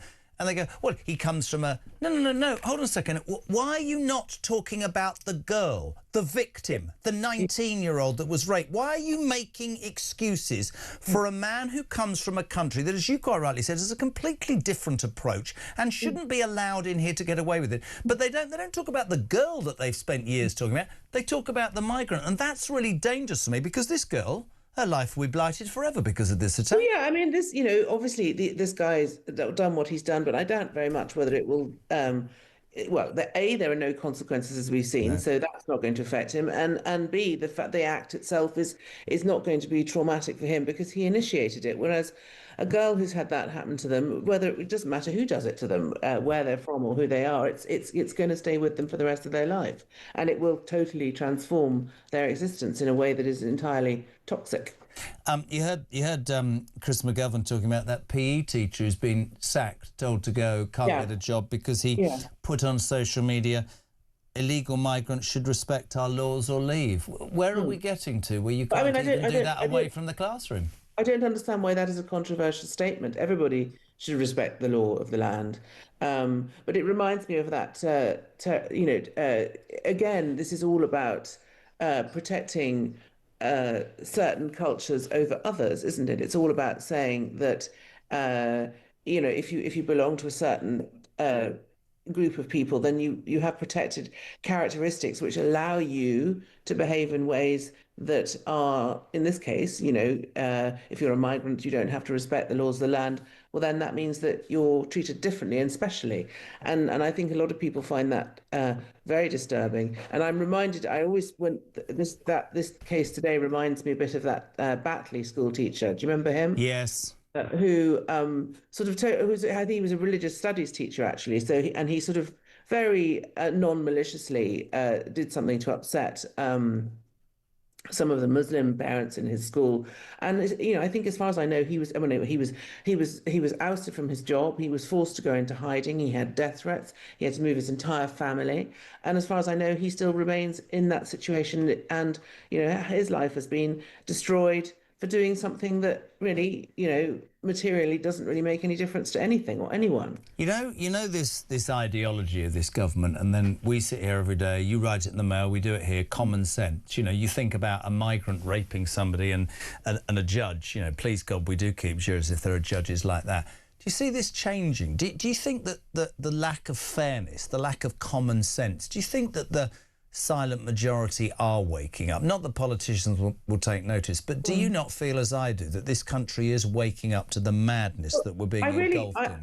I think that the only thing we can carry on doing, and you and I are lucky because we have platforms, you just have to keep banging the drum to make sure that people understand what's going on and that they hear the message. And I think the thing is about something like, if you don't punish people properly for rape or crimes in general, the message you send to the world is you can come to Britain and basically do whatever you like and you won't get into trouble because it's run by woke appeasers who are too cowardly and too spineless to stand up to people who are doing things that are just simply wrong. It doesn't matter who you are, where you come from, what religion you are, what colour you are. If you do something wrong, it is wrong. And to rape somebody is wrong, and you should be punished for it in a correct manner. And if that is not happening, then the message that you send is it's just a free-for-all. Come and do whatever you like. And I think the people, the voters of this country need to be aware of that. And I think a lot of them are deluded. A lot are. One of the big problems that we have is that I think a lot of people just get their sort of messaging and their news and their information from social media, and social media is a form of brain conditioning. You look at one video and the algorithm will send you lots that are the same, so it reinforces certain worldviews, and if you fall into that trap, you can become. You need to keep an open mind. Everybody in this country who has a vote has a responsibility to make sure that they understand the facts rather than the sort of fantasies. And I think a lot of people, particularly young people, are being captured by certain fantasies to do with the fact that all migrants are victims and they're all really lovely people generally. I mean, not everybody is lovely. It doesn't matter who you are. Any group of person you get, any group of people you get, there will be some people who are lovely and there will be some people who are not and who are bad. Try broadcasting, try journalism. I completely agree with you, right? Yeah, sorry, there's a sort of cat thing going on. My dogs have decided to bark. But yeah, so this is the thing, and I think people are waking up, and it's very important for people who I think there are a lot of people, like you say, the silent majority, who are not that engaged with politics, who just don't really see it as a big thing in their lives, but they have to, because we're facing a crisis, and I think certain dogs, stop it. Sorry, I'm really sorry. Right, listen, it's almost news time. It's brilliant. I love it. So we have dogs, we have cats. There's complete noise, but you are. Sorry. Listen, thank you, and sorry to mess you around with time. Next time I'll lock them in the garden. No.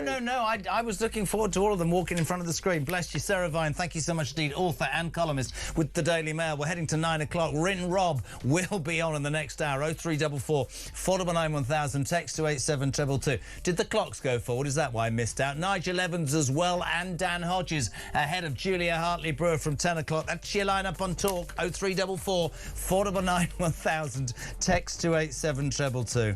I was going to say that word, but I'm not going to. News at... I was going to say, it's a shame we didn't see Sarah Vine's pussy. News at 9.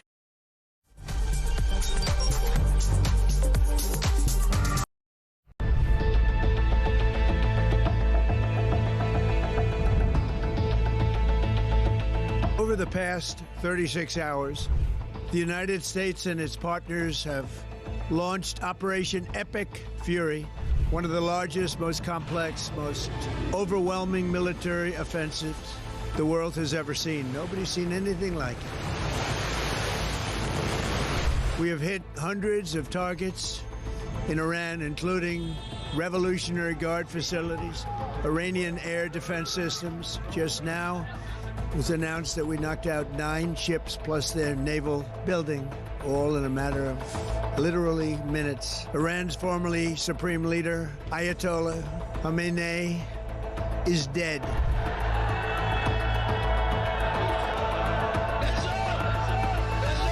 I spoke to you about the situation in the Gulf and explained that the United Kingdom was not involved in the strikes on Iran. That remains the case. The basis of our decision is the collective self-defence of long-standing friends and allies and protecting British lives. That is in accordance with international law, and we are publishing a summary of our legal advice.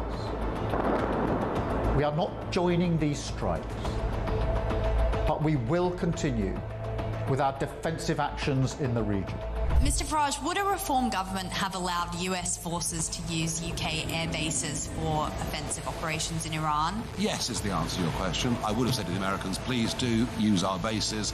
We will be supportive of you on this. There were a series of very loud blasts in the area of Dubai that I'm based in. That's in the marina area. It's a very touristy area, actually. Those blasts were the loudest we've heard yet, but equally we are reassured that they are most likely the sound of interception by the UAE's quite sophisticated THAAD interception kit. That is the Terminal High Altitude Area Defence System.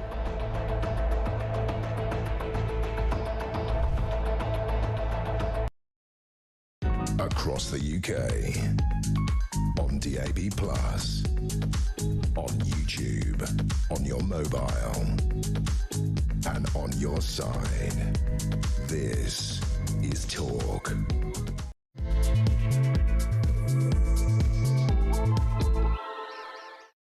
Welcome back. Just gone 9. Busy final hour ahead of Julia. Still to come, Nigel Evans, Deputy Speaker, ex-Deputy Speaker of the House of Commons. He'll talk to us about Prime Minister's Question Time, and also that Shadow Justice Secretary Nick Timothy and the Muslim prayer gathering. We will have Robert Jenrick very soon. Ring Rob. It was supposed to be 8 o'clock. Somebody got it wrong. Get your calls and your texts in right now. Plus, ahead of 10 o'clock, Dan Hodges from the Mail, who has been into Starmer. He's been on and on because he will not let this go, and he's been proven absolutely right. Let's go straight to it. On the day that Starmer looks like he's going to U-turn on migration and make it even more easy for people who have committed crime to stay in this country. Maybe your son doesn't like his chicken nuggets. Maybe you just...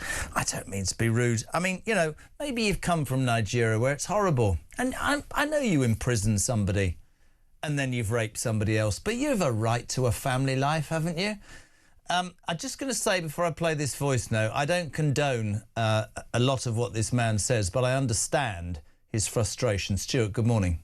Hi, Jess, it's Stuart from Wigan. Seriously, we need to sort this out ourselves now. It should be somewhere, if a girl or woman gets raped, they ring a number which goes through to people like me all over the country. I've just been raped, this has happened, and we go and sort it. Because these spineless coppers, judicial system, they're not interested. Well, as far as I'm concerned, at the very, very least, the men that have raped them girls and women should be put in their homes with their wives and their daughters. See how much they like it then. They're scumbags. Simple. As I say, I wouldn't condone anybody doing that sort of thing and taking the law into their own hands, but I do think this government and our society in general, in a very calm way, is going to get to a point where it needs to understand that the unfairness, the immorality, and just this whole thing is too much for sane, not far-right, right-minded, and I don't even mean leaning, just people who know the difference between right and wrong, who cannot understand how a government allows this to continue going on. I say a very good morning to a man who made it to the higher echelons of politics, the Deputy Speaker of the House of Commons, who's probably... Oh, where is he today? Are you in some foreign clime, Nigel? No, La Rochelle in France, Jeremy. So I just got the call about 10 minutes ago, so I had to rush from my croissant to get back to my hotel room to do this interview. But good to talk to you. We're very grateful for you, my friend. It's all because Robert Jenrick can't tell the time, but we'll be dealing with him in 10 minutes. I wanted to talk to you, actually. I wanted to play you something, if I can. I've never heard of Andrew Snowden before, have you? Yeah, of course. He's the Lancashire MP. And I remember talking to him just before the general election. And I said, Andrew, if 2 Tories get elected for Lancashire, it's me and you. And if there's only one, it's going to be you. Unfortunately, he did get elected, only by a few hundred votes. But thank goodness, because the clip you're just going to play your viewers is something that I woke up to this morning. And I texted him immediately and I said, well done. Starmer was like a startled rabbit without the headlights. It's simply because... This is Andrew Snowden, ladies and gentlemen, basically asking the question, what the hell is the point of Prime Minister's Question Time anymore? Take it away. Every week the Prime Minister comes here and reads out this pre-scripted nonsense that bears no resemblance to the questions he's actually asked. The Leader of the Opposition asked him about Peter Mandelson and he answered about the war in Iran. The Leader of the Opposition asked him about Mandelson again and he answered with an attack on the Shadow Justice Secretary. He was asked about Mandelson again and talked about protests in London. What is he scared of? What is he hiding? For a man who has spent years presenting himself as a forensic investigator, he has certainly had a blind spot to the details for this convicted paedophile with a friend in high Labour places. So I shall ask him again, when he found out that Lord Mandelson had an ongoing relationship with the convicted paedophile Jeffrey Epstein, did he speak to him personally before appointing him ambassador to the United States? Mr. Speaker, we've set out the process. It is being put before the House. But I know why they don't want to. They don't want to talk about the war because they supported going into the war without thinking through the consequences. That is a huge error of judgment. I realise they don't want to talk about it ever again. I'm not surprised. Nor do they want to talk about the Shadow Justice Secretary saying that Muslims are not welcome to prayer in Trafalgar Square. She should remove him from their front bench, or I suspect he'll be up there next on that trail. So, as ever, he doesn't answer the question. He manages to bring reform into it. Great piece of parliamentary business, I thought, by Andrew Snowden. But it's caused many people, Nigel, to question what is the point of Prime Minister's question time? And somebody texted and said, why don't they all just stand up next week and walk out? Because this guy does not answer the questions. And as the Deputy Speaker, the ex-Deputy Speaker, do we not think that Lindsay Hoyle should be more robust in getting our leader to answer questions? That's my first question to you today. Yeah, well, the reality is, I'm afraid the Speaker has not got the power. What he has got the power to do is to ensure that the Prime Minister turns up to answer questions. But as far as whether the Prime Minister basically answers honestly the question that he was just asked, and you did have a classic piece with Andrew Snowden there, because basically what he was saying is you were asked several times a specific question about Peter Mandelson and whether the Prime Minister spoke to him before he appointed him.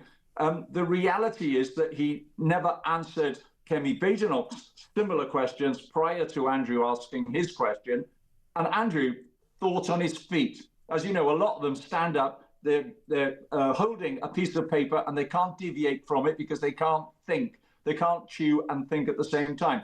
Andrew clearly demonstrated that he could, and basically telling him, you're not answering the question, to which then Keir came to the dispatch box and then proceeded not to even answer Andrew's question.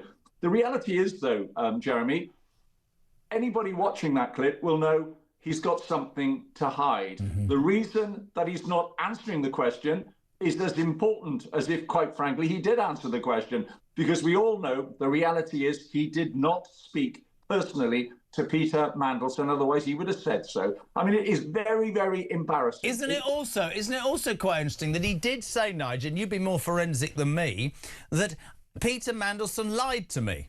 Well, if Peter Mandelson lied to him, hasn't he got to have lied to his face or told him in a lie rather than read it, which means he did speak to him, which is another lie? Well, the reality is, it looks to me as if all the information we've got, it was Morgan McSweeney, or one of those, was it Matt Doyle? Matthew Doyle, yeah, ex-communications, in the House of Lords. Those two happen to be friends of Peter Mandelson. Yeah. And it looks as if he has basically sublet the job of talking to Peter Mandelson, offering him the most important ambassadorial job in the world. And he made it sound as if he had spoken to him, but it looks to all intents and purposes that he basically got two of Mandelson's friends to talk to him. The reality is, Jeremy, and this is the most embarrassing thing for Starmer, is that he was determined to put Peter Mandelson into the job. Wonder why. We're hearing all sorts of information that the United States of America wanted Karen Pierce, the former British ambassador to Washington, to stay. Why? Because Trump had dealings with her, got on really well with her, and therefore he trusted her. Instead of which, even though Keir Starmer knew that that's what the Americans wanted, he was desperate to get Peter Mandelson in. And it didn't really matter, irrespective of what Peter Mandelson was going to say to Morgan McSweeney or Matt Doyle, he was going to put him in as ambassador. The buck stops with the Prime Minister. It's very embarrassing, but don't worry, there are going to be many other opportunities for Keir Starmer to be asked questions, either by the press, in the dwindling number of opportunities that the press are now getting to question Keir Starmer, or during the liaison committee when chairs of select committees will be able to drill down, and he won't be able to get away with it. Oh, he doesn't like drilling. He doesn't like drilling. We can't have that. Can I just ask you a question? As the ex-Deputy Speaker, do you think that the way he behaves validates changes? I know that it used to be, somebody was telling me earlier, it was a Tuesday and a Thursday, 15 minutes, and then Tony Blair brought it into half an hour.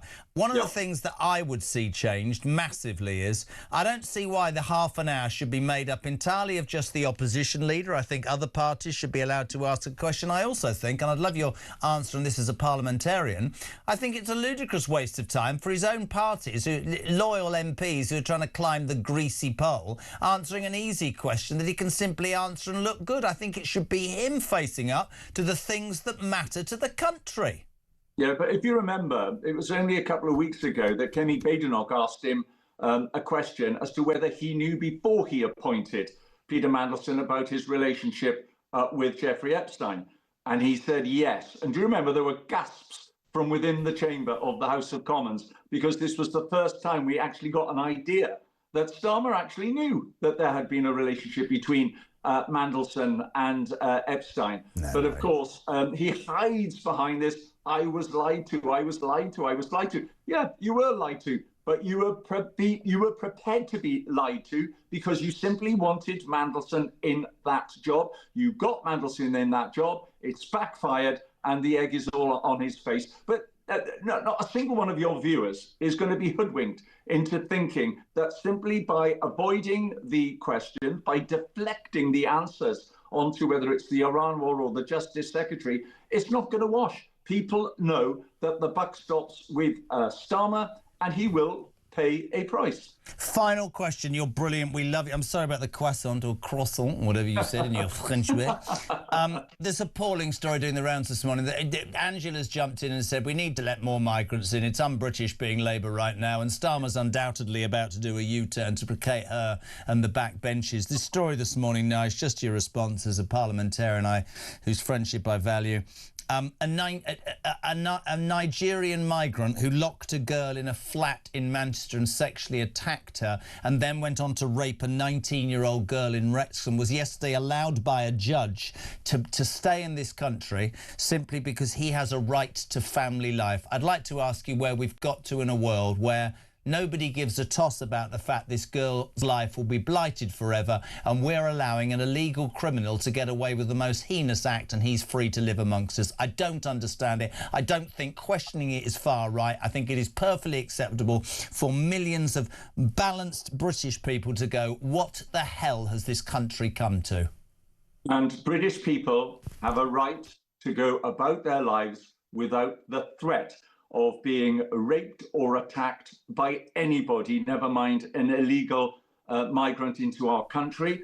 And the reality is that if it is the European Convention of Human Rights that is the problem, we need to leave the European Convention of Human Rights. And I've come absolutely to that conclusion. We need to do so. This man needs to rot in jail, preferably rot in a Nigerian jail. We need to pick up the phone to the Nigerians and say we are sending this man who now we want to serve his prison sentence in a Nigerian jail, not in a cosy jail in the United Kingdom. I've got news for you, though. We found a way to get him back. The King of Nigeria is on a 3-day state visit. I'd bung the bugger in the hold. I'd bung him in the hold of the Nigerian King's plane and get him out of this country.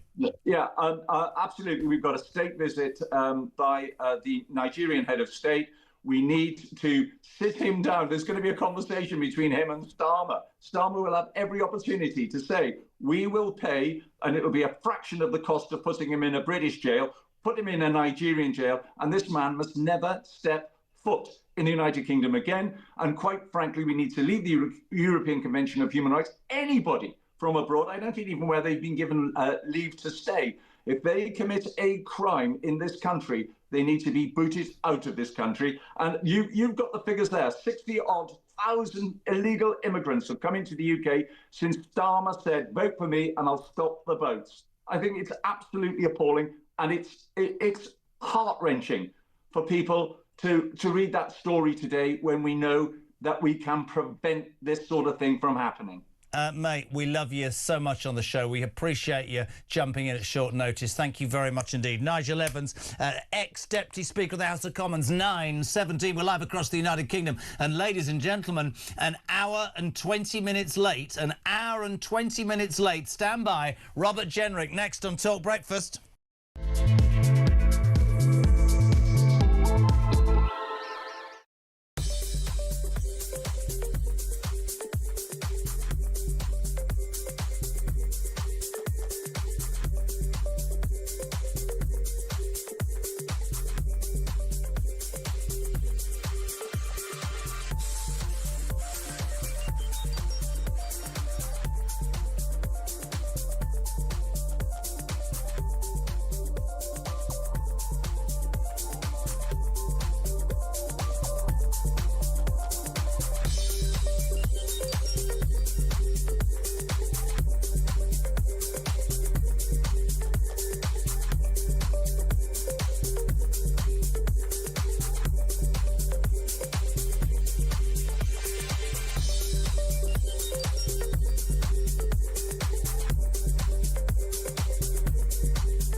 Join me, Rob Jenrick, on the Jeremy Kyle Breakfast Show on Talk.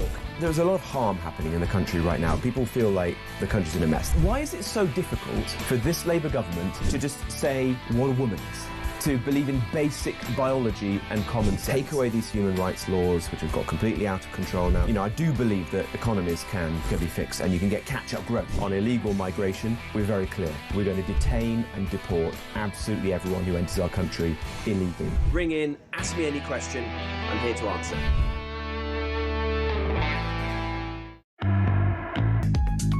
On DAB+,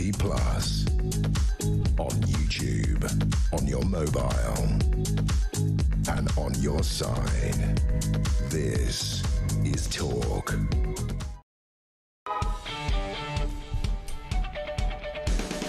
Welcome back, 9:20. You would Talk, of course, the home of common sense and the home of alarm clock Brits, and we say a very good morning. An hour and 20 minutes late. Robert Jenrick? My alarm clock may not have gone off. Ex-Justice Secretary, how do you plead? How do you plead? It's someone else's fault. Yeah. Well, I'm nice enough to say, was it my lot? But no. But listen, we're here. You're here now, which is absolutely fantastic. And there is so much to get involved. We're going to try and get through it as quickly as we possibly can. I'm going to go straight to the phones. The story that's really completely infuriated people this morning is a Nigerian migrant who used a taxpayer human rights law yesterday to grab hold of some obscure law under the ECH law. He raped a 19-year-old girl in Wrexham, and a judge, Rob, says he has a right to family life. Emma, you're through to Robert Jenrick. Good morning. Morning there. This is the biggest advert for leaving the ECHR if ever there was one, and the fact that Starmer won't leave the ECHR shows that he's okay with this to me. It's simple as that, because we can't send these people back because they would be put to death, because in their countries the punishment for rape is capital punishment in most cases, and that stops them being sent back. I don't personally care if they're put to death. If they do the crime, then they do what they know what's going on. But to come over here and then commit a rape gives them a free pass to stay in this country, and it's encouraging them. Robert? Well, I couldn't agree more, Emma. Absolutely. But the insanity of the ECHR is that almost the worse the crime, the more likely you are to be able to use it to avoid deportation. Wow. Because if you murder somebody, if you're a paedophile, if you commit an absolutely horrific crime, then you can make this insane argument that if you're sent back to a country that, you know, is a bit rougher than our own, then you're going to get beaten up, you're going to get killed, you know, your life's going to be miserable there. What a mad state of affairs is that? You know, the basic point is, if you come to our country, you are a guest in our country. If you commit a crime, any crime, frankly, you know, if you steal something in the shops, you should be being deported. But if you commit a crime as heinous as this, then you should definitely be out of our country. You should never step foot on our soil again. And what angers me is that Keir Starmer and a lot of other politicians, frankly, including ones from my former party, pretend as if they're victims in this, as if they have no agency. We do. We can leave the ECHR, we can end this farce tomorrow, and then set our own laws, protect our own people. What is more important than protecting our own women and girls? Nothing, in my mind. Emma, thank you. And that's the point. I mean, the two specific stories today were the Nigerian migrant, the guy who got a right to stay in Britain. And this is almost farcical because his son doesn't like foreign chicken nuggets. I don't know what the rest of the world must think about us. Yeah. I mean, well, that case was even worse than that because it was later overturned and the judge said that, you know, your child not liking the taste of chicken nuggets wasn't a... we have a judge with some sense to it. Yeah, exactly. Wasn't a reason to avoid deportation. But the original judge was obviously a complete clown. And what has happened to that person? I don't know. I mean, well, is he still a judge? This is my other thing. When you think was he stupid? Yeah. Or was he bringing his own political views to the job? Now, I don't know the answer to that, but I suspect that he wasn't just an idiot. Actually, he was coming from a leftist, pro, you know, immigration standpoint and was consistently taking judgments which were trying to, put the kindest possible interpretation on events. But doesn't that make Calamity Lammy's desire to get rid of jurors even more scary? If you're going to end up with judges who make decisions that are frankly outrageous. You're absolutely right. Why does this Labour government want to, just like Tony Blair, who tried to do this once before, want to get rid of jury trials?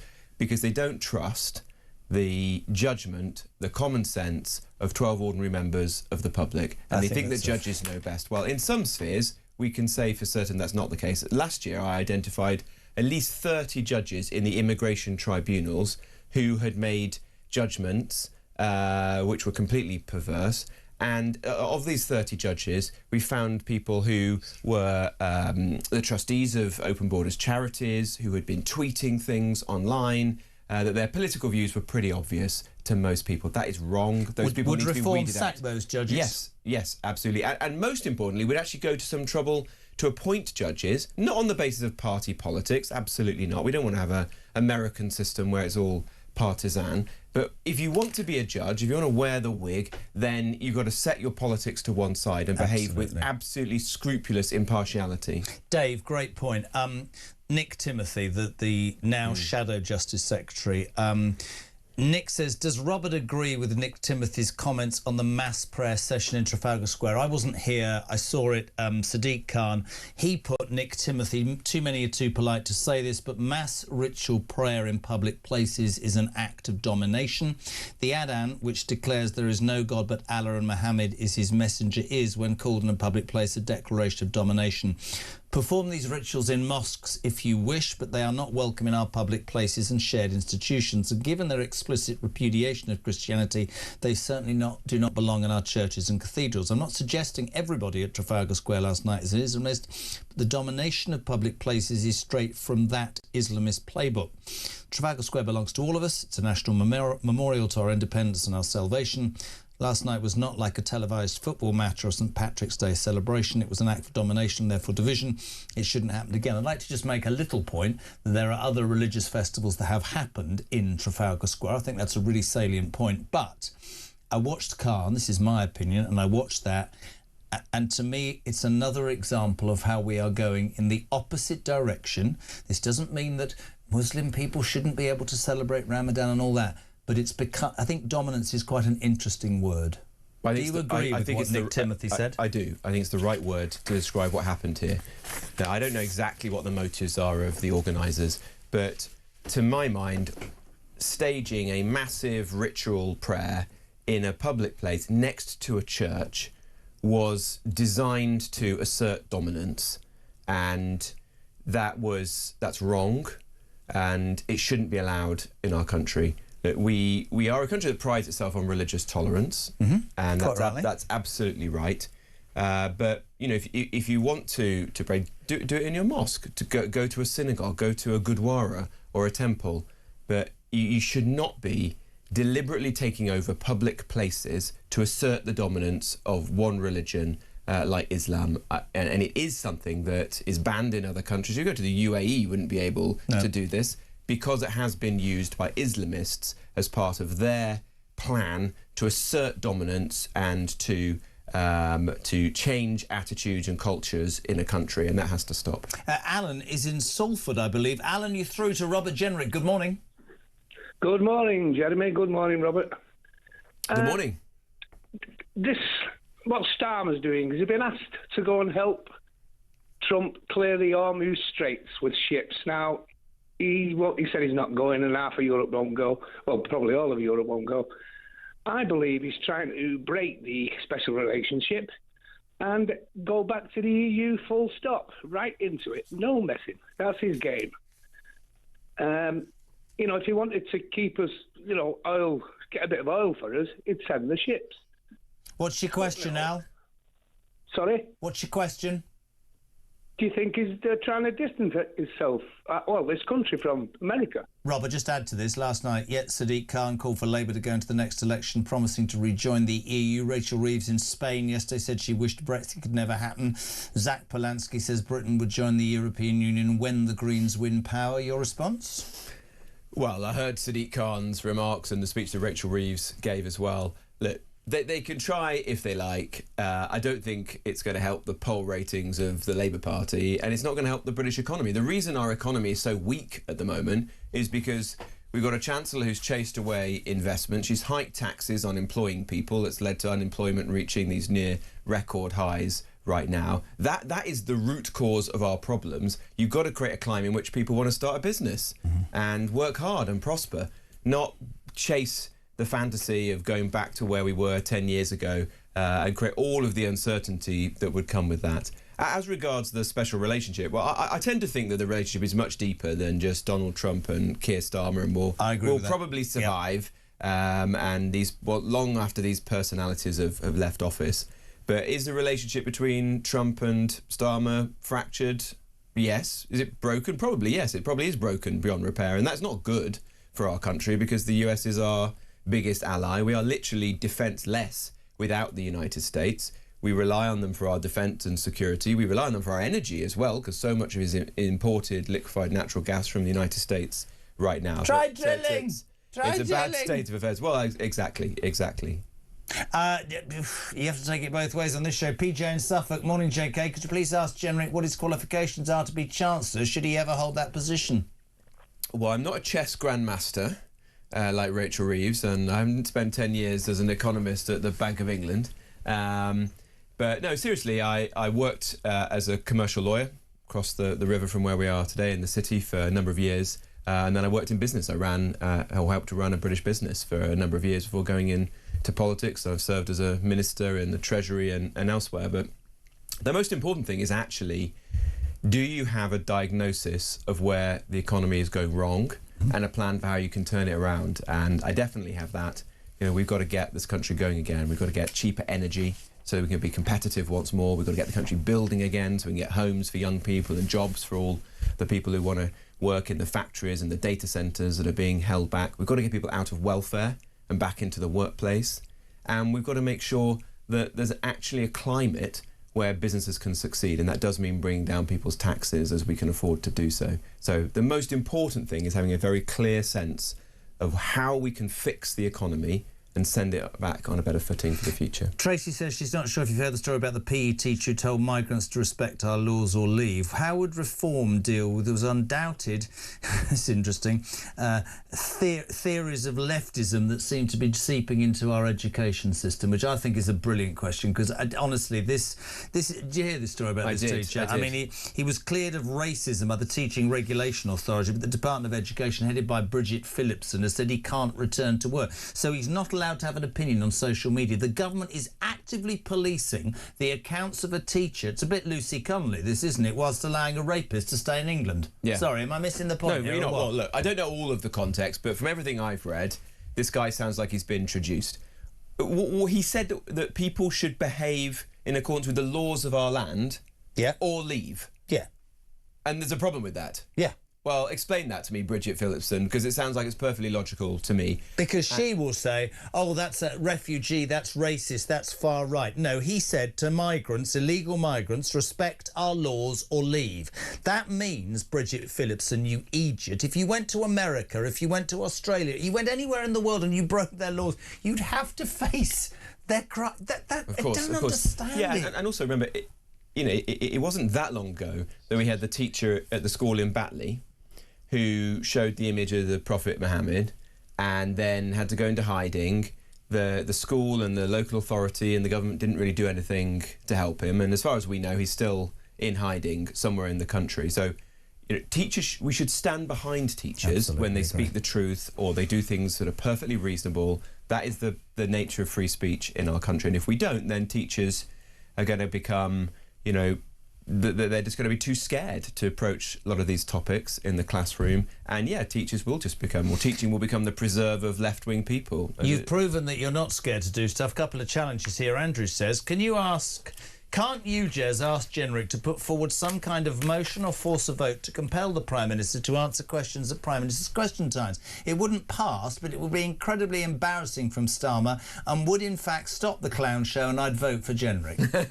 Well, I'll try. I mean, it is pointless, Prime Minister. It's pointless honestly, nowadays. PMQs, in so many respects, have become completely pointless. Yeah. The Prime Minister doesn't answer any questions. He relies on totally scripted answers. He's like a sort of nodding... Will you do it for this listener, then? I don't know if a motion can work, but let me think of a way in which we can do that. What we actually need, to be honest, is the Speaker to hold him to account. Well, then we talked to Nigel Evans about that, and he said he can compel him to come to the House. What I said just then was I think Blair changed it. He can gently. And I'm not criticising the Speaker because I actually like Lindsay Hall, but a man with a woman's name. I don't think I'd trust him. I'm being honest. He can remind the Prime Minister that it's Prime Minister's questions. Yeah, and he's supposed to be answering. But I think it was Blair who changed it from 2 15 minutes to 1.5 an hour. Well, Nigel Farage has said that he would go back to having 2 Prime Minister's questions every week. I think that, and I'm not just saying this because of other parties' reform. I think it shouldn't just be the opposition. I think everybody should be able to ask questions. One of the things as an outsider looking in is I don't understand why half an hour, that small amount of time, and they waste time with questions from loyal Labour MPs who are trying to climb the greasy pole to give, it's like bowling the Prime Minister something that's easy to hit for 6. That doesn't make sense. Yeah, even in the time I've been in politics, it seems to have diminished, because you've got loads of backbench MPs from the government of the day who just stand up and say, does the Prime Minister agree with me that his policy on this is wonderful? Everyone seems to read scripted questions these days. Yep, nothing off the top. How can you be a member of Parliament and not be able to speak off the cuff or learn a question? Mate, the last cabinet minister that I interviewed, the leader of the opposition reads the last cabinet minister I interviewed had a script, and if I dared to ask, it was Justin Green. If I asked her a question and it deviated from where she was, she completely shut down. I literally left. It was years and years ago. Not the last one. The first one I ever interviewed, Justin Green. I remember leaving there thinking, and I'm being serious, you're a cabinet minister, and you can't read from anything that's not in front of you. If you watch Prime Minister's questions, yesterday there was just a couple of people who spoke without just reading it Andrew Snowden was great. Andrew Snowden, the MP at the end, spoke incredibly well. Nigel did a question without a script. I mean, it's pathetic that MPs, the calibre of some people in Parliament is so low these days. Joe from Norwich, please can you ask Robert if he's going to the Unite the Kingdom rally on May the 16th? Layla was doing this yesterday. She said she will not be going. I'm not planning to go, but I do understand the motivation for people going, and there'll be a lot of good, decent people there, including a lot of Reform supporters, I'm sure. But I don't have a plan to go. Sandra in Basingstoke, can you ask Robert Jenrick if he thinks there could be a hidden agenda for these migrants breaking into the UK? Is it really because we're kind and give them everything, or is it something else? Well, there are some people who are breaking in for nefarious purposes, because we know that. For example, the security services have found Iranian spies who came in on small boats. So we definitely know that this is a backdoor into the UK that is being used by countries that hate us. Would it surprise me if there are more Russian or Chinese or Iranian spies who've come in? No. That sounds like it's very likely. I know from my time as a minister, and this is in the public domain, that the security services are monitoring dozens of people who came across on small boats because they consider them to be threats to the British public. Just stop them coming in then. But obviously our system is so insanely weak that we don't manage to just pick them up and chuck them out of the country. Again, going back to the ECHR. Breaking news. So I've always called this a national security emergency. It's more than just the small boats crisis. It's bigger than that.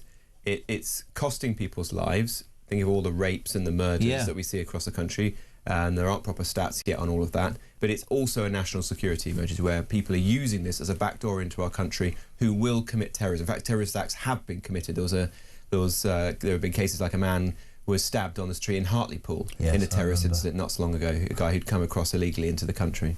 Listen, you'll know about this, but just have to break this news. Meningitis that sort of started in that university in Kent has spread to another one. The number of meningitis cases, this is breaking news, has just risen to 27. I want to take this call.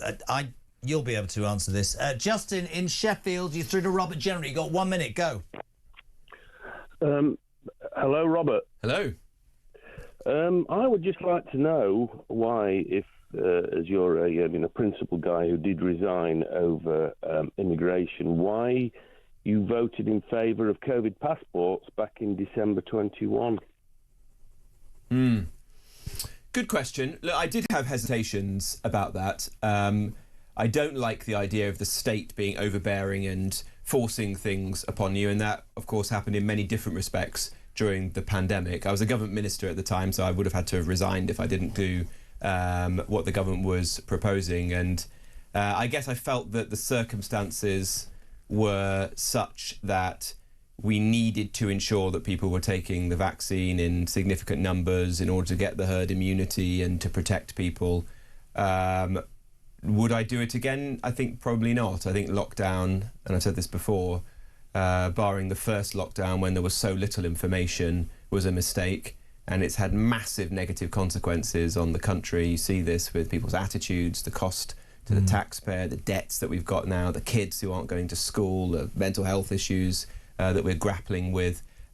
It was a massive mistake to do the subsequent lockdowns. And we Thank you, Justin. Can I just say, because I wasn't on air during that, and I've argued with so many people about this, I don't even want to talk about it, but I'm not sticking up for the mistakes that were made.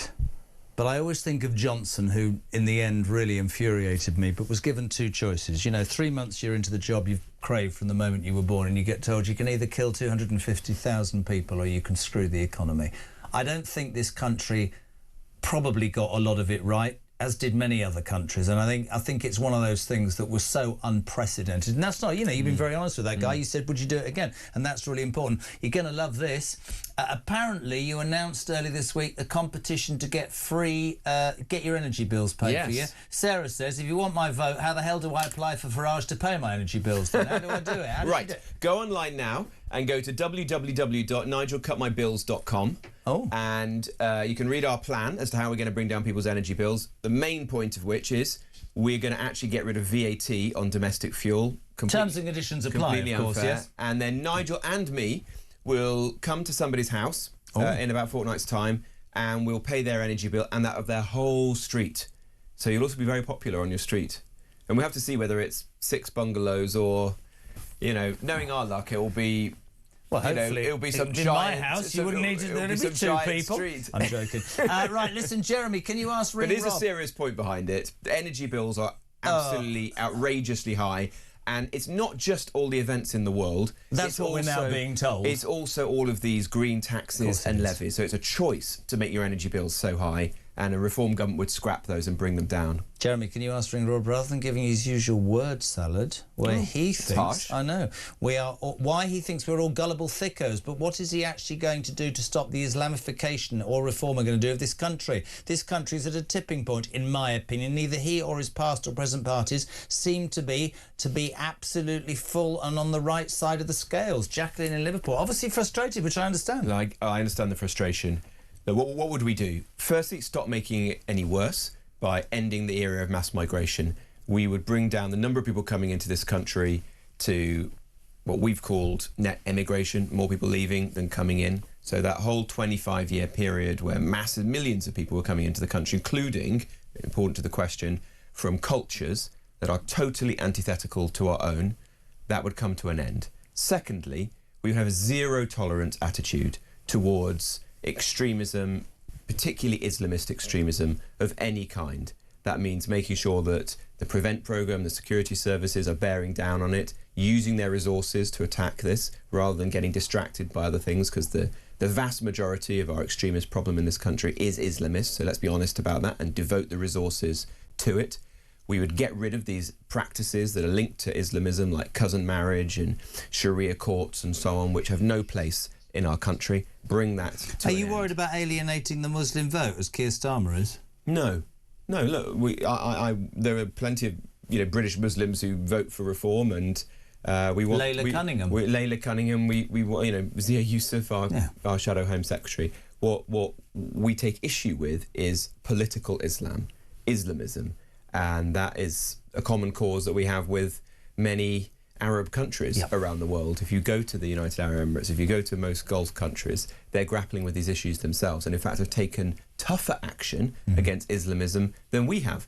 They're shocked that we haven't banned the Muslim Brotherhood in this country, or the Iranian Revolutionary Guard Corps. Even after they're firing rockets on our base in Cyprus, endangering our own British servicemen and women and their families. So there's been incredible weakness in the face of Islamism in recent decades. That's got to come to an end, and I have complete faith in Nigel and Zia and everyone in Reform to do that. Final question, brilliant by the way, really good, all over the country today. We've got a Norwich. Dean, you've literally 1 minute, you're through to Robert Jenrick. Good morning. Morning, Jeremy. Right, my quick question. Would Reform shut the welfare system down so everyone had to reapply again like America done with the EBT system? No, well, that is a radical option. It is radical. One thing you're totally right to show is there's massive fraud in the welfare system, and this is actually underreported. The scale of it is immense, billions and billions and billions. So we're actually doing a piece of work on this right now, and we're going to be saying more about it. Absolutely, we should be trying to weed that out, because that is your money, your taxpayers' money being sprayed around. You know, and we've got to save that way so we can spend on cutting people's taxes and their bills. Things we've definitely said already are, number one, no welfare whatsoever to anyone who isn't a British citizen. So we're going to stop spending billions of pounds on people who've just come into this country recently, and that's perfectly fair. You know, social housing, benefits. There should be a safety net. Of course there should in our country, but it should be for Brits, not for those who've just arrived. I just want to add this. You've all been brilliant. Thank you, Robert Jenrick. But just this is just in. Record 4 million Brits now claiming PIP as disability handouts double in 7 years, and youngsters drive huge spike. Isn't it time that instead of sitting on the fence not wanting to upset people, we said to the feckless and the lazy who are not mentally ill and not disabled that we want a system, I want a system, this is me talking, to support the people who are deserving but not the people who are gaming the system. Do we not need to toughen up, Rob? Absolutely. Look, we all want to live in a country where there's a safety net for the genuinely vulnerable or for hard-working people who just are down on their luck. You lose your job. You know, people have so little savings right now. This could happen to anyone. But it cannot be right that millions of people now are off work for the most, mild conditions like mild anxiety. I mean, I had mild anxiety this morning when I realised I was running late for your show. Still came to work. So, in all seriousness, we've got to weed those people out of the system, save billions of pounds. And that is the money that we can use. Is there an acceptable number? 4 million now claiming PIP. Is there an acceptable number? I don't think there's a number you can put your hand on, but it should be based on the right things. Isn't it? And the process has to be totally different. Like, you can't. Today you can get this just by having a phone call with someone. Yeah. You can go on. I could go on my phone now and show you a YouTube video where someone trains you how to answer. We used these to have questions. to do that sick voice. I've been up all night. I don't feel very well. Now you can just send an email in, can't you? It is like that. It is. And I think people have had enough of that. Reform, what we want to see is no benefits unless you have a face-to-face appointment with an actual clinician who's not just your local doctor, your GP, who might feel some kind of obligation or is so hard-pressed because they've only got 8 minutes and they've got to get you in and out. It's got to be with a proper clinician, and as a result of that, you get a real diagnosis. That's the basics, and that's what people expect. Your viewers and listeners are working hard, getting up at 7 o'clock in the morning. They hate the fact there's somebody next door to them who's lying in till lunchtime, getting Deliveroo and hanging out. That's not right. Mate, listen, I know we had our problems earlier, but I really appreciate you coming in. And as ever, what you do is you tackle it all head on. Great questions. Thank you very much indeed. Robert Jenrick off now. He'll be an hour late for his game. I'm joking. Thank you very much indeed. Dan Hodges will take us to the news at 10. He's next on Talk Breakfast.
across the UK, on DAB+, on YouTube, on your mobile, and on your side.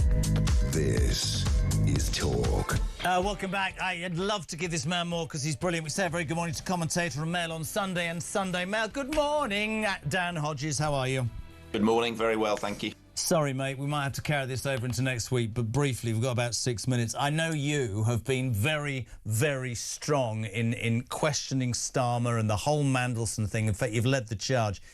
I won't play it because it's a minute and a half. Andrew Snowden, the Tory MP, absolutely eviscerated him yesterday in the Commons and said, you are not answering a question, which has led this morning, Dan, to many people contacting me going, what the hell is the point nowadays to Prime Minister's question time?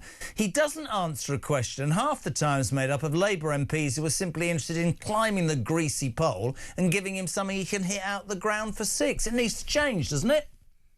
Yeah, it does. I mean, it certainly needs to change if we're going to have what we had yesterday. I mean, obviously, a common complaint is, oh, well, the Prime Minister doesn't answer the question. But, you know, as well as I do, I mean, you've watched PMQs for as long as I have. The reality is Prime Ministers traditionally sort of give half an answer and then pivot onto an issue that they feel more comfortable with. But what we saw yesterday, and it's the first time I've ever seen it, and I was speaking to a lot of MPs from both sides of the House yesterday after PMQs, no one had ever seen the situation we had yesterday where Keir Starmer literally just simply ignored the question he was asked on 7 occasions about whether or not he'd actually personally spoke to Mandelson and acted as if he'd been asked something completely different. And as you know, I think the key thing is, as I've said in the Daily Mail today, none of us know what are in the documents that are still going to be released, except for one person, and that's Keir Starmer himself. Now, whatever it is that is in those documents, as we saw yesterday, he is clearly absolutely terrified. That's why he just point blank refused to even engage with Kemi Badenoch's question. This is not a guy who thinks, oh, well, this scandal has already bottomed out, I haven't got anything to fear. You could see it yesterday, the way he just completely curled up into a ball and refused to answer. He knows that there is something in those documents, or fears that there is something in those documents that if it comes out, it's going to finish him off. It's quite clear. Essentially on X and in the paper, and I don't put words into your mouth, would you say that your language is that you're calling our Prime Minister a liar? Oh, absolutely. No, I mean, I've consistently called him a liar. I mean, he has, like, we know he's lied about this. I mean, he stood up last September. We started off with this last September. He stood up in the House of Commons and literally said the proper process was followed. And crucially, the proper process, which is followed as with all ambassadors. And we now know that's not the case. And yesterday, he couldn't even defend the process. You know, he literally couldn't, as I said, he literally couldn't answer Kemi Badenoch. So he has lied about this, and he quite clearly feels and suspects that his lies are going to come back to See, if that ticking time bomb's there, I mean, tell me if I'm missing the point. We're journalists. Wouldn't you just come out and just say it? What if it's going to come out anyway? Wouldn't you try and control the narrative by blatant? I mean, I'm only talking the way he looks, Dan. Not even saying. You can tell the guy's as shifty as anything. You can tell he sits there blinking. He is undoubtedly hiding something which will come back and bite him. No, that's absolutely right. I mean, he couldn't have made it more obvious that he had something to hide yesterday. As I said, if he stood up at the dispatch box with a neon sign saying this guy's hiding something. I mean, it was so obvious. The reason why I think he is carrying on is my understanding is they are still basically fighting internally about what it is they're going to have to release and when they're going to have to release it. There is going to be a discussion about whether some of the communications in relation to Mandelson, was it on official government, was an official government server used?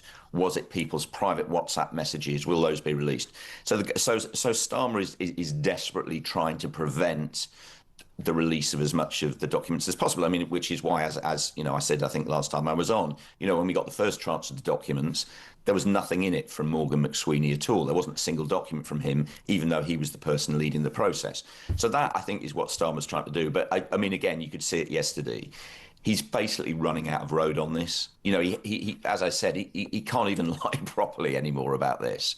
You know, he had to just basically just point blank refuse to answer the questions that were put on him. And as I say, I think that's because he knows or suspects ultimately this scandal is going to do for it. And it's interesting as well. We've got a couple of minutes left, but it's also perception. So, you know, I've always given put great store in the British people, and there's a lot of stuff that's going on in this country about how people feel unfair, how they feel they're at the back of the queue and people are getting the migrant stories and all that sort of stuff. He doesn't seem to have the propensity to listen or have his finger on the pulse or his ear to the ground. They tell me all the time, these people, oh, you know, but it's an ideology.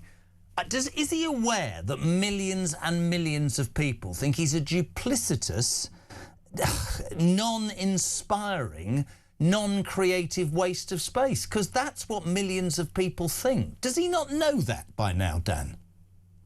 I mean, I think he's well aware of how unpopular he is, and he's well aware of how precarious his political position is. I mean, we're obviously talking about at the moment about the Mandelson the Mandelson saga, of course, scandal. The other issue is obviously running parallel to this.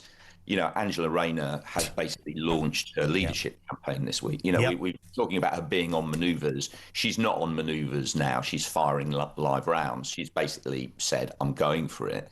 And that is because she is well aware that once the local elections are out of the way, the Labour Party and the Parliamentary Labour Party, is going to move against Keir Starmer because they get it on the doorsteps.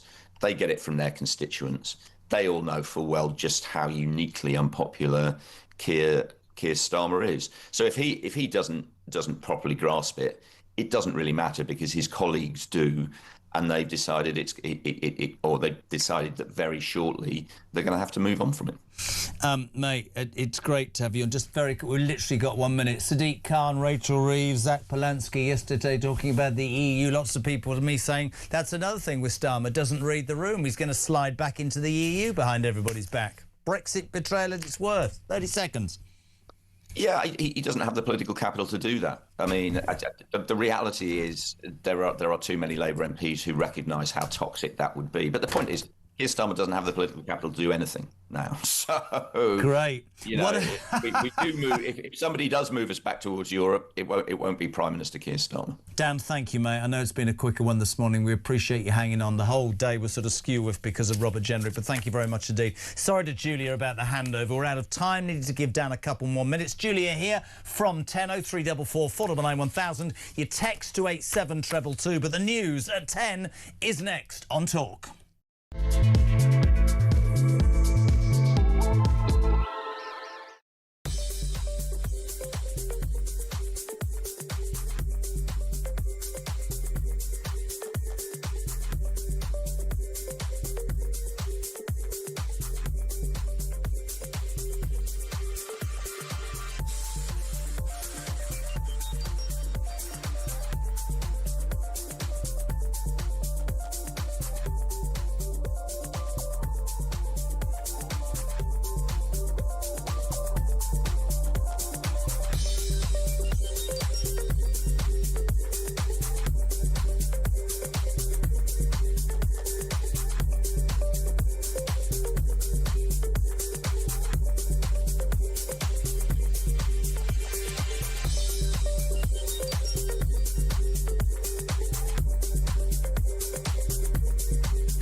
The Crown is facing its gravest test in decades, and the royalty from Talk is your front row seat.